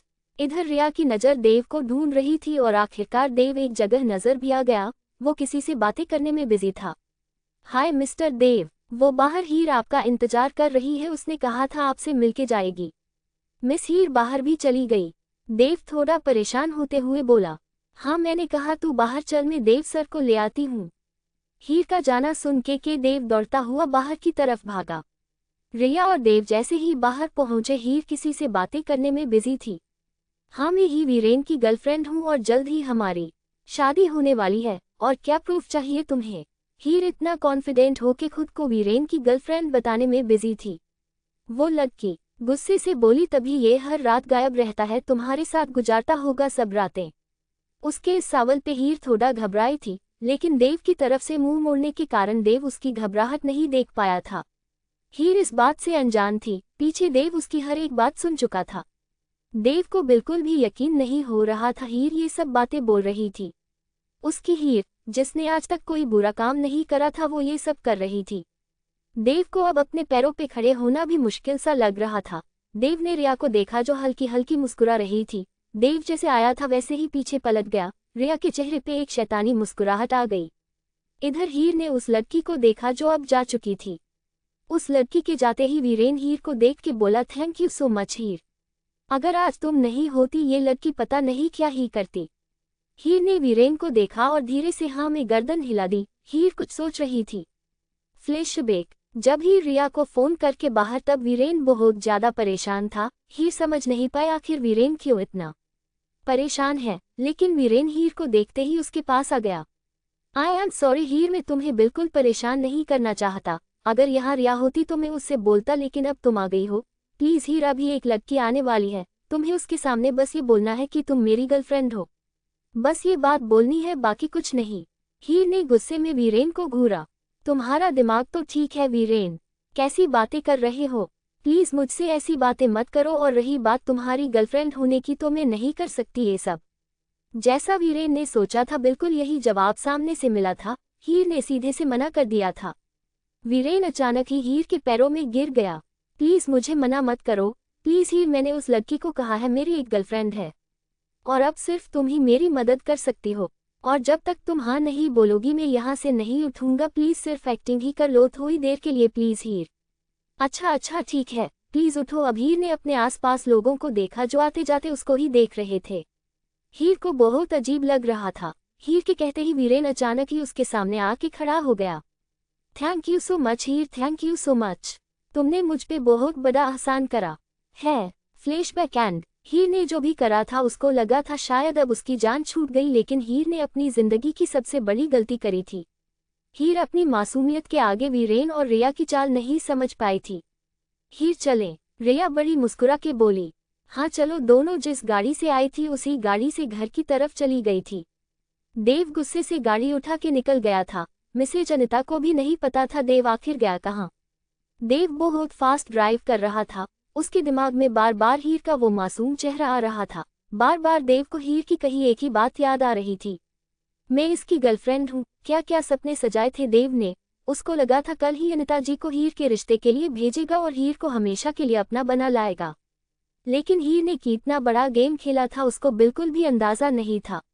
देव को बार बार हीर की मासूमियत याद आ रही थी। जब कभी देव हीर से पूछता, तुम्हें कभी प्यार हुआ है मिस हीर, तो हीर बड़ी मासूमियत सी बोलती थी, नहीं सर, मैं हमेशा से ही रिजर्व रही हूँ। आज देव की हीर की मासूमियत, हीर का मासूम चेहरा, हर एक चीज दिखावा नजर आ रही थी। देव को आज सब कुछ अपने ऊपर हंसता हुआ लग रहा था। देव को अपनी जिंदगी में सबसे ज्यादा चिढ़ ही झूठ से होती थी। जब कभी देव हीर से कुछ कम शब्दों में अपने प्यार का हल्का फुल्का इजहार करता, हीर शर्मा जाती थी। देव गुस्से से गाड़ी से उतरा और एक सिगरेट जला के सामने जलती लाइटों को देखने लगा। देव ने थोड़ी ही देर में पूरा डब्बा खत्म कर दिया था। आज देव की आंखें जल रही थी। देव ने सिगरेट नीचे फेंकी और उसको ऊपर अपना पैर गुस्से से रखता हुआ बोला, ये तुमने अच्छा नहीं किया मिस हीर, बिल्कुल भी नहीं। तुम नहीं जानती तुमने क्या किया है। मुझे प्यार दिखा के, मुझसे झूठ बोल के, मुझसे झूठे वादे करके, तुम किसी और के साथ ही तुमने बहुत गलत करा है, बहुत ज्यादा। देव चीखना चाहता था, चिल्लाना चाहता था, लेकिन उसकी आवाज कहीं गले में दब रही थी। उसका गुस्सा अंदर ही अंदर बढ़ रहा था। देव को कभी गुस्सा नहीं आता था, लेकिन जब आता था तब वो अपनी कही बात से कभी नहीं पलटता था और देव उस इंसान को कभी माफ नहीं करता था। इधर हीर खिकी से सर टिकाए मन मन में खुश हो रही थी। आखिरकार आज मिसेज अनिता ने उससे चुपके से कह ही दिया था। मिसेज अनिता हीर को देख के प्यार से बोली थी वो कल उसका रिश्ता लेके आएंगी। हीर बहुत ज्यादा खुश थी। देव का किसी को भी पहली नजर में पसंद होना आम सी बात थी, क्योंकि देव हॉटनेस और हैंडसम होने ने सबको फेल करता था। देव को एक नजर देख के लड़कियां उसके आगे पीछे नाचती फिरती थी और एक बिलियनियर की वाइफ होने के लिए लड़कियों की लाइन लगी थी। ऊपर से सब बिजनेसमैन अपनी बेटी की शादी देव से कराना चाहते थे ताकि उनकी बेटी एक बिलियनियर की वाइफ कहलवा सके। लेकिन उन सब से अलग हीर, जिसने ना तो देव का बैंक बैलेंस देखा ना उसकी शक्ल सूरत, अपने माँ बाप के बाद जिसने बिना लालच हीर से प्यार करा था वो देव था। और यही बात हीर को देव की तरफ अट्रैक्ट करती थी। हीर को देव की हर एक बात अट्रैक्ट करती थी, लेकिन देव हीर की खुद से ज्यादा केयर करता था और इसलिए ही हीर ने देव के अलावा अपनी जिंदगी में किसी लड़के को नहीं चाहा था। लेकिन जैसा हीर ने सोचा था, क्या पता सब कुछ वैसा होने वाला था नहीं। हीर ने जिस देव की प्यार लुटाती नजरें अपनी तरफ उठती देखी थी, अब उस देव की नफरत भरी नजर हीर कैसे बर्दाश्त कर पाएगी। हीर जब घर तक पहुंची, चाची उनका ही इंतजार कर रही थी। चाची दोनों को देखते हुए बोली, कुछ ज्यादा जल्द ही नहीं आ गई तुम दोनों? बस माँ पूछो ही मत, अमीरों की शादी आज देखी। उफ क्या शादी थी, मैं तो दीवानी हो गई। मुझे भी किसी ऐसे ही लड़के से शादी करनी है। क्या लड़के थे, हर एक लड़का इतना हॉट था, मैं क्या बताऊं। रिया आते ही शुरू हो गई थी और सरला अपनी बेटी को प्यार से देख रही थी। अरे वाह, तो तुझे कोई पसंद नहीं आया? सरला रिया के सर पे हाथ फेरते हुए बोली। अरे बताती हूँ ना माँ। हीर यार एक कप कॉफी बना दो, मैं बहुत थक गई हूँ। हीर अभी भी तमाशा बनी उन दोनों माँ बेटी का प्यार देख रही थी। हाँ और चाय, एक कप चाय मेरे लिए भी। आ गई यश करके अमीरों की दुनिया देख के, अब जमीन पे आ जा। हीर बेचारी अपनी ड्रेस को संभालती किचन में चली गई, जहाँ गंदे बर्तन भी उसका इंतजार कर रहे थे। हीर के जाते ही रिया अपनी माँ को देख के बोली, अरे माँ पूछो मत, आपको क्या बताऊँ आज क्या हुआ। आपने जो कहा था सब कुछ प्लान के मुताबिक हुआ, बस अब बचा हुआ काम आपको पूरा करना है। और समझो मुझे देव मिल गया, मैं बहुत खुश हूँ, बहुत ज्यादा। रिया की खुशी उसके चेहरे से जाहिर हो रही थी। हीर ने दोनों माँ बेटी को चाय कॉफी दी और बर्तन सुबह को धोने की सोची, क्योंकि अभी वो बहुत ज्यादा थक चुकी थी। हीर अपने उस टूटे फूटे कमरे में आ गई और ड्रेस बदल के सोने लेट गई, लेकिन आज ना जाने क्यों उसकी आंखों में नींद नहीं थी। पता नहीं कैसे और क्यों, जबकि सब अच्छा रहा था, लेकिन उसके दिल की बेचैनी उसको सोने नहीं दे रही थी। पता नहीं ऐसा क्या था। हीर बहुत देर करवट बदलने के बाद सो ही गई थी। अगली सुबह हीर की आंख देर से खुली थी। हीर ने जल्दी जल्दी चेंज करा और अपने बालों को जबरदस्ती जुड़े में कैद करा। हीर जब किचन में गई, उसको याद आया रात को बर्तन भी तो नहीं धोए थे। सबसे पहले हीर ने बर्तन धोए और जल्दी से एक सेब उठा के बाहर की तरफ चली गई। हीर जानती थी चाची वापस आके उसका स्वागत अच्छा करेगी, क्योंकि आज हीर ने उनकी बेइज्जती नहीं दी थी। लेकिन फिलहाल वो ऑलरेडी बहुत लेट हो चुकी थी। हीर थोड़ी ही देर में ऑफिस पहुंच चुकी थी। हीर जाके ही बैठी थी जब उसके फोन पे देव का मैसेज मिला।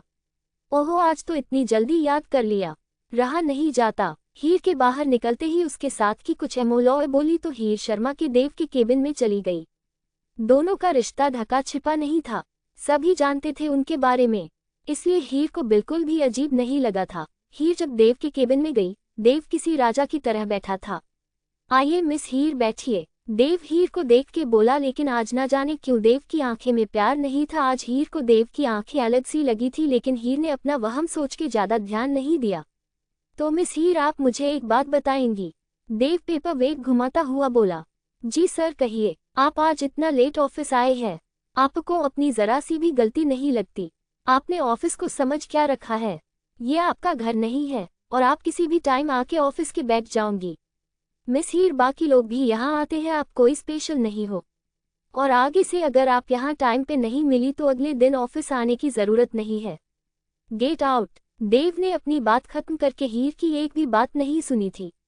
पर सर, हीर बेचारी धीरे से बोली, लेकिन देव ने अपना हाथ उठा के उसको वहीं रोक दिया। शट अप, जाओ यहाँ से और अगली बार ऑफिस में ऑफिस की तरह आना, न कि ये आपका घर है। अगर आप टाइम पे नहीं आ सकती तो मत आना, it's not a big deal miss Heer. ये दूसरा बड़ा झटका जो देव ने हीर को दिया था। हीर जबरदस्ती अपने आंसू कंट्रोल कर रही थी। हीर गुस्से से अपने केबिन में चली गई। हीर ने दरवाजा लॉक करा और जो आंसू देव के सामने वो कंट्रोल कर रही थी अचानक रास्ता बना के बह निकले। हीर बुरी तरह रोने लगी, उसके आंसू झरझर बह रहे थे। आज ऐसा पहली बार हुआ था जब देव ने उससे इतनी बुरी तरह बात करी थी, वरना देव तो हल्की सी बात से अपनी हीर को हर्ट नहीं करता था। पर आज क्यों देव ऐसा हो गया था? उसके दिल में क्यों इतनी नफरत भर गई थी? हीर का दिल पिंजरा तोड़ के बाहर आने को तैयार था। इस दुनिया में सबकी बेरुखी और सबकी नफरत झेल सकती थी, लेकिन देव की कभी नहीं। देव को भी आज हीर को हट करके बुरा लगा था। देव ने अपना हाथ दीवार में दे मारा। जिस हीर को उसने पलकों पे बैठाने का सोचा था, आज वो हीर उसको कांटे की तरह चुभ रही थी। अगर उसके दिल में कुछ भी था, एक बार तो बता देती, क्या जरूरत थी झूठ बोलने की? यही बात सोचकर देव का दिमाग खराब हो रहा था। देव ने हीर की वजह से किसी भी लड़की को अपने करीब नहीं आने दिया था, लेकिन आज जो हुआ था, हीर ने उसको धोखा दे दिया था। हीर, तुम्हारे आंसू भले मुझे दुख देते हो, लेकिन तुम्हें भी दुख झेलना पड़ेगा। तुमसे मुझे बहुत ज्यादा नफरत है, तुम्हें हर एक दुख दूंगा, हर एक। देव गुस्से से पागल हो रहा था और हीर यह समझने की कोशिश कर रही थी, उसके देव को क्या हुआ? उस पे प्यार लुटाने वाला उसका दुश्मन बन गया था। आज पूरे दिन देव ने हीर से बात नहीं करी थी। बेचारी हीर बस यही सोच रही थी, आखिर उसकी क्या गलती थी जिसकी सजा उसको मिल रही थी। हीर ने पूरे दिन आंख भी उठा के नहीं देखा था, उसके पास फाइलों का ढेर जमा था। शाम के करीब 7 बजे थे। हीर अभी भी बुरी तरह फाइलों में उलझी हुई थी। सभी लोग जा चुके थे। हीर को एहसास हुआ कोई उसको बहुत देर से घूर रहा था। हीर ने नजरें उठा के देखा तो देव दरवाजे से लगा उसको ही घूर रहा था। हीर ने सर झुका के जवाब दिया, सर, सब फाइलें कंप्लीट हो चुकी हैं, अब मैं घर के लिए निकल जाऊं, मैं ऑलरेडी बहुत लेट हो चुकी हूँ। देव ने कोई जवाब नहीं दिया था। सर, हीर ने फिर से देव को एहसास कराया तो देव अपनी सोचों से बाहर आया। हाँ, तुमने कुछ कहा? सर, मैंने कहा मैं जाऊं, 7 बज चुके हैं, काफी लेट हो चुका, कुछ फाइलें मैं कल आके निपटा लूंगी, अभी मीटिंग में काफी टाइम है। मिस हीर, वैसे मैं सोच रहा था तुम कितनी खूबसूरत हो। सब खूबसूरत लड़कियां ऐसी ही होती हैं जैसी तुम। देव के अजीबोगरीब सवाल हीर को बिल्कुल भी समझ नहीं आ रहे थे। सर, आप ठीक तो हैं ना? जितना मैंने पूछा इतना जवाब दो, क्या सब खूबसूरत लड़कियां तुम्हारे जैसी होती हैं? मेरे जैसी से क्या मतलब है आपका? हीर देव की बात चाह के भी समझ नहीं आ रही थी। इट्स ओके, कोई नहीं, तुम अपने दिमाग पे ज्यादा जोर मत डालो।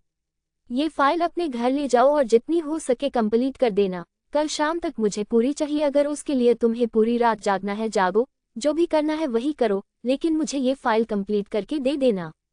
एक और बात जो हीर को हट कर गई थी। देव मुड़ने वाला था जब हीर ने उसको देख के पूछा, सर, आपसे एक बात पूछूं? हीर की बात पे देव ने उसको ऊपर से नीचे तक देखा। येस ऑफ कोर्स, पूछिए, मुझसे कोई गलती हुई है? नहीं, आई मीन, मेरा मतलब है कि आप आज सुबह से काफी वियर्ड बिहेव कर रहे हैं, तो बस मैं समझ नहीं पा रही, अगर मुझसे कोई गलती हुई तो। सबसे पहली बात तो ये है, तुम्हारे गलती करने या ना करने से मुझे कोई फर्क नहीं पड़ता, और मेरे पास बिल्कुल इतना फालतू टाइम नहीं है, मैं तुम्हारी गलतियां देखूंगा। देव ने बिल्कुल साफ जवाब दिया था। हीर को एक पल को लगा था शायद ये वो देव नहीं है जिसको वो जानती थी, ये तो कोई और था जिससे उसको इतना प्यार था। देव ने कभी गलती से भी हीर को दुख नहीं पहुंचाया था, और आज सरेआम। ठीक है sir, thank you so much, मुझे शायद निकलना चाहिए, काफी लेट हो चुका है। हीर ने अपना हैंडबैग उठाया और फाइल उठा के लंबे कदमों उठाती आगे चली गई। हीर को लगा था शायद देव उसको रोकेगा। हमेशा जब भी 7 बजे हीर घर जाती थी, देव उसको जरूर रोकता था, लेकिन ना तो देव ने उसको देखा था ना ही उसको रोका था। हीर ने आंखों के कोने में आए आंसू साफ करे और लिफ्ट से नीचे चली गई। नीचे पहले से ही वीरेन उसका इंतजार कर रहा था।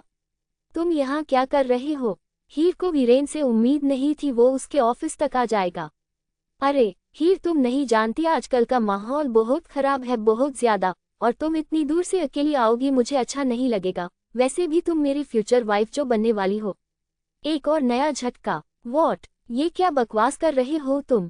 हीर ने एक पल रुक के वीरेन को देखा तो वीरेन हीर को समझाते हुए बोला, इट्स ओके हीर, अभी तुम्हारी मर्जी नहीं है तो हम शादी नहीं करेंगे, तुम्हारी मर्जी के बगैर कुछ नहीं होगा।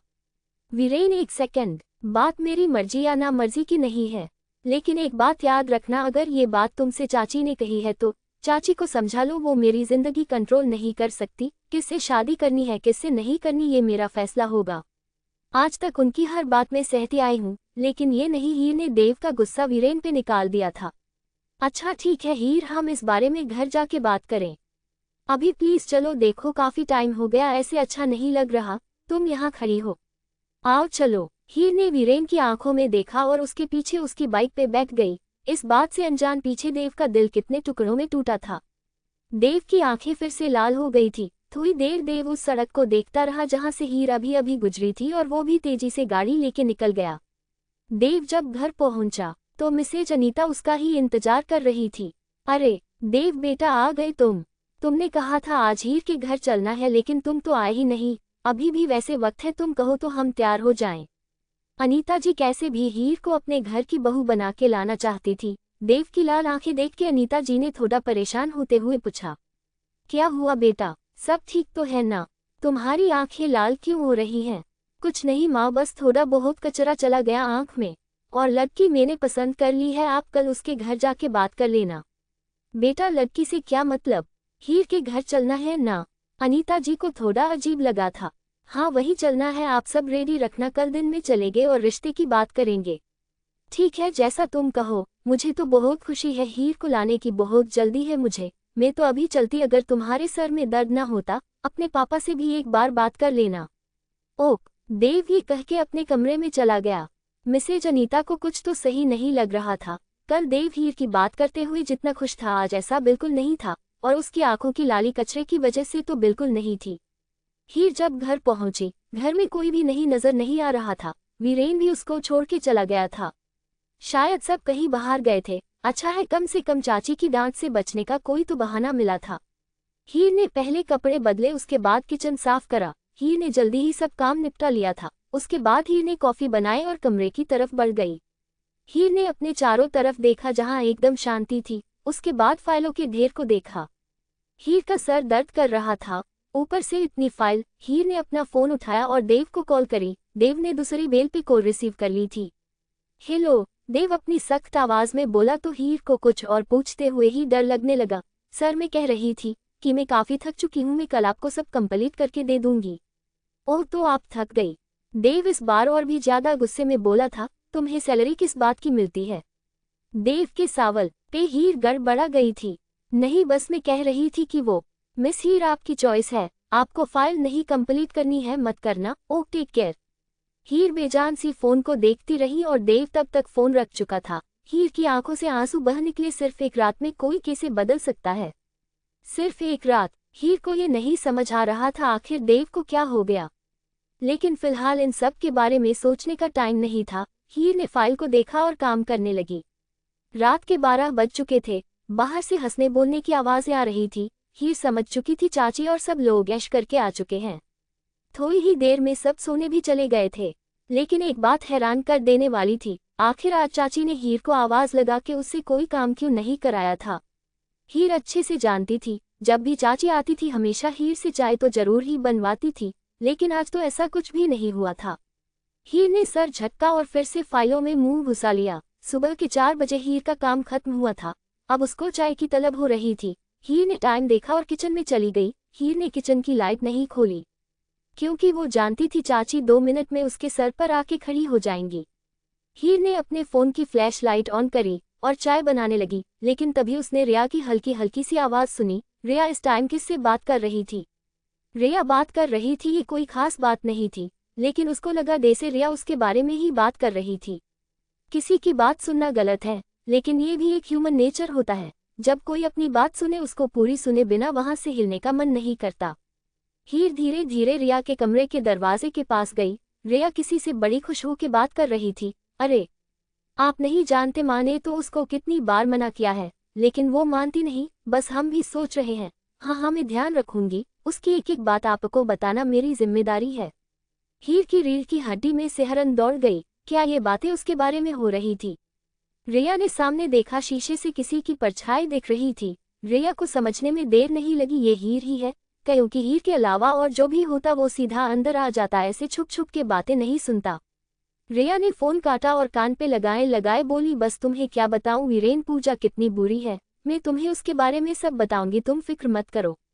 क्या पूजा? ये कौन है और इतनी रात गए पूजा के बारे में बात करने का क्या मतलब है? हीर जितना इस बारे में बात करती उतना ही उलझाती। आखिर किस लिए ये सब हो रहा था? हीर दे से आई थी वैसे ही पलट के चली गई। अब जो भी था भले रिया झूठ बोल रही थी, पर हीर का उसके पास कोई सबूत नहीं था। बेहतर यही था कल वीरेन से सब क्लियर करे। ये सोचते हुए हीर अपने कमरे में आ गई। उधर रिया फिर से बात करने लगी थी। ओह सॉरी देव, नेटवर्क प्रॉब्लम हो गई थी। वैसे आप जब से हीर के बारे में ही क्यों पूछ रहे हैं? कुछ मेरे बारे में भी पूछिए ना। लेकिन देव ने अगला सवाल भी हीर के बारे में ही पूछा था। इधर हीर के दिमाग में पता नहीं क्या आया। हीर ने देव को फोन मिला दिया, लेकिन देव का नंबर बिजी जा रहा था। अचानक ही हीर को धक्का सा लगा था। नहीं हीर, तू क्यों उल्टा सीधा सोच रही है? थोड़ा सब्र कर, क्या पता देव किसी और से बात कर रहा हो। लेकिन जिस जल्दी से देव ने फोन रखा था उससे तो यही लगता था वो बहुत गहरी नींद में है। हीर अपने दिल को मनाने की कोशिश कर रही थी। देव के बारे में बुरा सोचते हुए डर रही थी और वही देव एक गलतफहमी को सच मान बैठा था। हीर ने अपना फोन साइड में फेंका। जाहिर था उसको अब नींद बिल्कुल नहीं आने वाली थी। हीर ने खिड़की खोली तो ठंडी हवा का झोंका उसके चेहरे पे आ गया और उसको एकदम से देव का मुस्कुराता प्यार लुटाता चेहरा याद आने लगा। काश देव सर आप ऐसे ही रहते, आप भी सब की तरह बदल गए। एक आपको ही तो सब कुछ मान रही थी। कांटों भरे सफर पे फूलों का रास्ता आपको ही माना था। धूप में बारिश की ठंडी फुहार आपको ही सोचा था, लेकिन आपने भी सब की तरह। हीर जितना देव के बारे में सोचती उसका दिल बुरी तरह दुखता। हीर ने जब से देव को देखा था तब से उसके नाम के सपने हीर की आंखों में सजने लगे थे। हीर जानती थी मिलना ना मिलना किस्मत का खेल था, लेकिन वो अपने सपनों और अपने ख्वाबों में तो देव को देख सकती है। लेकिन जब देव की भी प्यार लुटाती नजर हीर की तरफ पड़ी, वो समझ गई थी ये कोई एक तरफा प्यार नहीं है। लेकिन आज जो हो रहा था वो सब हीर से बर्दाश्त नहीं हो रहा था। अगली सुबह हीर जल्द ही तैयार होकर ऑफिस के लिए निकल गई थी, क्योंकि जाग जाग के उसकी आंखें दुख रही थी। हीर ने किसी से कोई बात नहीं की थी। आज हीर सबसे पहले ऑफिस पहुंच चुकी थी। मिस हीर, आप ठीक तो हैं? आज इतनी सुबह सुबह? ये सचिन था जो मैनेजर था और जल्द ही आ जाता था। सचिन अच्छे से जानता था हीर देर से ही आती थी और इतनी जल्दी आने की तो बिल्कुल भी उम्मीद नहीं थी उसको। हाँ मैं बिल्कुल ठीक हूँ सर, बस कुछ फाइल है जो पूरी करनी है, सोचा सुबह ही आके पूरी कर लूँ। ओह चलिए कोई नहीं, किसी भी चीज़ की ज़रूरत हो जरूर बताना। ओह थैंक्स, हीर सचिन से कहती अपने केबिन की तरफ चली गई थी। धीरे धीरे और लोग आने लगे थे, लेकिन जिसका हीर को इंतजार था वो नहीं आया था। हीर ने चारों तरफ देखा, इतनी देर हो गई थी लेकिन देव कहीं भी दिखाई नहीं दे रहा था। उसका सर फटने को हो रहा था। एक तो पूरी रात सोई नहीं, ऊपर से देव को ढूंढ ढूंढ के वैसे ही थक गई थी। इधर देव मिसेज अनिता को लेके हीर के घर पहुंच चुका था। मिसेज अनिता बड़ी खुशी से देव के साथ गई थी। उन्हें क्या पता था उनका बेटा क्या गुल खिला रहा था। माँ आप चलिए मैं आता हूँ, देव ने मिसेज अनिता से बोला तो अनिता सर्वेंट के साथ सब सामान लेके अंदर चली गई। देव ने मिसेज अनिता के जाते ही ऑफिस में कॉल किया था। सचिन, मिस हीर ऑफिस में हैं? जी सर, आज तो बहुत जल्दी आ गई थी, शायद उनकी तबीयत भी ठीक नहीं लग रही, आंखें भी लाल हो रही हैं। देव समझ गया था हीर कल रात सोई नहीं थी। ठीक है, तुम एक काम करो, उनको ब्रेकफास्ट कराओ और पेनकिलर भी दे देना। एंड वन मोर थिंग, उनको ये मत बताना ये सब मैंने बोला है तुमसे। ओह सर, सचिन ने बिना किसी सवाल के फोन रख दिया था। इधर मिसेज अनिता जब अंदर गई, सब ऐसे तैयार हुए बैठे थे जैसे पहले से सबको पता हो देव और उसकी माँ आने वाली है। मिसेज अनिता ने सब सामान रखवाया और प्यार से बोली, कैसी है आप सरला जी? और सरला तो जैसे आज आसमान की ऊंचाइयों पे थी। हाँ जी बहन जी, मैं तो बहुत अच्छी हूँ। आए आए आप, कोई परेशानी तो नहीं हुई? और देव बेटा नहीं दिखाई दे रहे? सरला चाह के भी अपनी एक्साइटमेंट छिपा नहीं पा रही थी। हाँ वो भी आ रहा है। और हीर कहाँ है, कहीं दिखाई नहीं दे रही। मिसेज अनिता जिसके लिए यहाँ आई थी उसके बारे में पूछ ही बैठी थी। अच्छा हीर, वो तो सुबह ही ऑफिस चली गई, सरला सोचते हुए बोली तो मिसेज अनिता ने चारों तरफ देखा। क्यों ऑफिस क्यों? आपने उसको बताया नहीं मैं और देव आ रहे हैं? आप सबको देख के तो लगता है आपको हमारे आने का पहले से पता था। इस बार मिसेज अनिता थोड़ा सख्ती से बोली तो सरला थोड़ा डर गई। नहीं, वो बस देव सरला को हकलाता देख पीछे से देव बोला, उसकी कोई जरूरत नहीं है माँ, मैं यहाँ हीर के लिए नहीं आया हूँ। क्या? मिसेज अनिता के हाथ से शगुन का सामान गिरते हुए बचा। ये क्या कह रहे हो तुम? हीर के लिए नहीं तो कौन है यहाँ? बहन जी, हमारी बेटी रिया, दोनों एक दूसरे को पसंद करते हैं, जवाब सरला ने दिया था। तुम्हारा दिमाग ठीक है देव, हॉस्पिटल की जरूरत है शायद तुम्हें। इस बार मिसेज अनिता और ज्यादा गुस्से से बोली थी। माँ, ये मेरा फैसला है, अगर आप मुझे सपोर्ट नहीं कर सकती तो बुरा भी मत बोलिए, मुझे रिया से प्यार है, हीर से मुझे सिर्फ अट्रैक्शन थी। देव, होश में आओ, तुम टीनेजर नहीं हो जिसको अट्रैक्शन हो गया। तुम 27 साल के हो और तुम्हें लगता है इस एज में अट्रैक्शन होता है। मिसेज अनिता का मन कर रहा था देव को एक थप्पड़ रसीद दे। अगर तुम्हारा मन रिया से शादी करने का है, शौक से करो, क्योंकि हमारा बेटा तो बड़ा हो चुका है, उसको अपने माँ बाप कोई फिक्र नहीं, जहाँ उसका मन होगा वो वहाँ शादी करेगा। लेकिन एक बात याद रखना, अगर हीर नहीं तो कोई नहीं, हम कभी किसी और को अपनी बहू नहीं बनाएंगे, और खासकर इस रिया को हरगिज नहीं। अगर अपनी माँ की खुशी चाहिए तो रिया से कोई रिश्ता मत जोड़ना, और अगर तुम्हें कोई मतलब नहीं हमसे तो जाओ कर लो शादी। लेकिन याद रखना, हीर भले बिन माँ बाप की बच्ची है, लेकिन उसके अंदर जो संस्कार और जो अच्छाइयाँ हैं वो तुम्हें ना दिखती हो पर हमें अच्छे से दिखती है।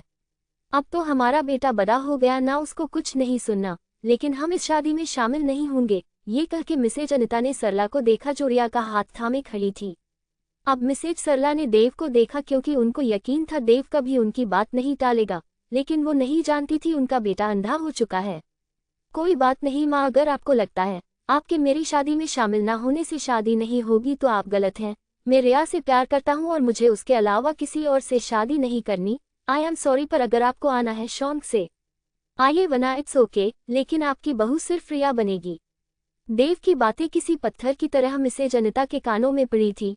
ठीक है बेटा, तुमने हमें हमारी जगह जल्दी ही दिखा दी। ठीक है, करो शादी जहाँ करनी जैसे करनी, हम कुछ नहीं कहेंगे। ये कह के मिसेज अनिता ने ड्राइवर को कॉल कर दिया और गुस्से से बाहर चली गई। बेटा क्या हुआ, तुम्हारी माँ खुश नहीं है? सरला चालाकी से बोली। दे से खुद अंधी हो, उसको ना दिखा हो जो जो अभी हुआ था। नहीं, इट्स ओके, थोड़ी देर में ठीक हो जाएंगी। मैं और रिया एक दूसरे को पसंद करते हैं, वही बहुत बड़ी बात है।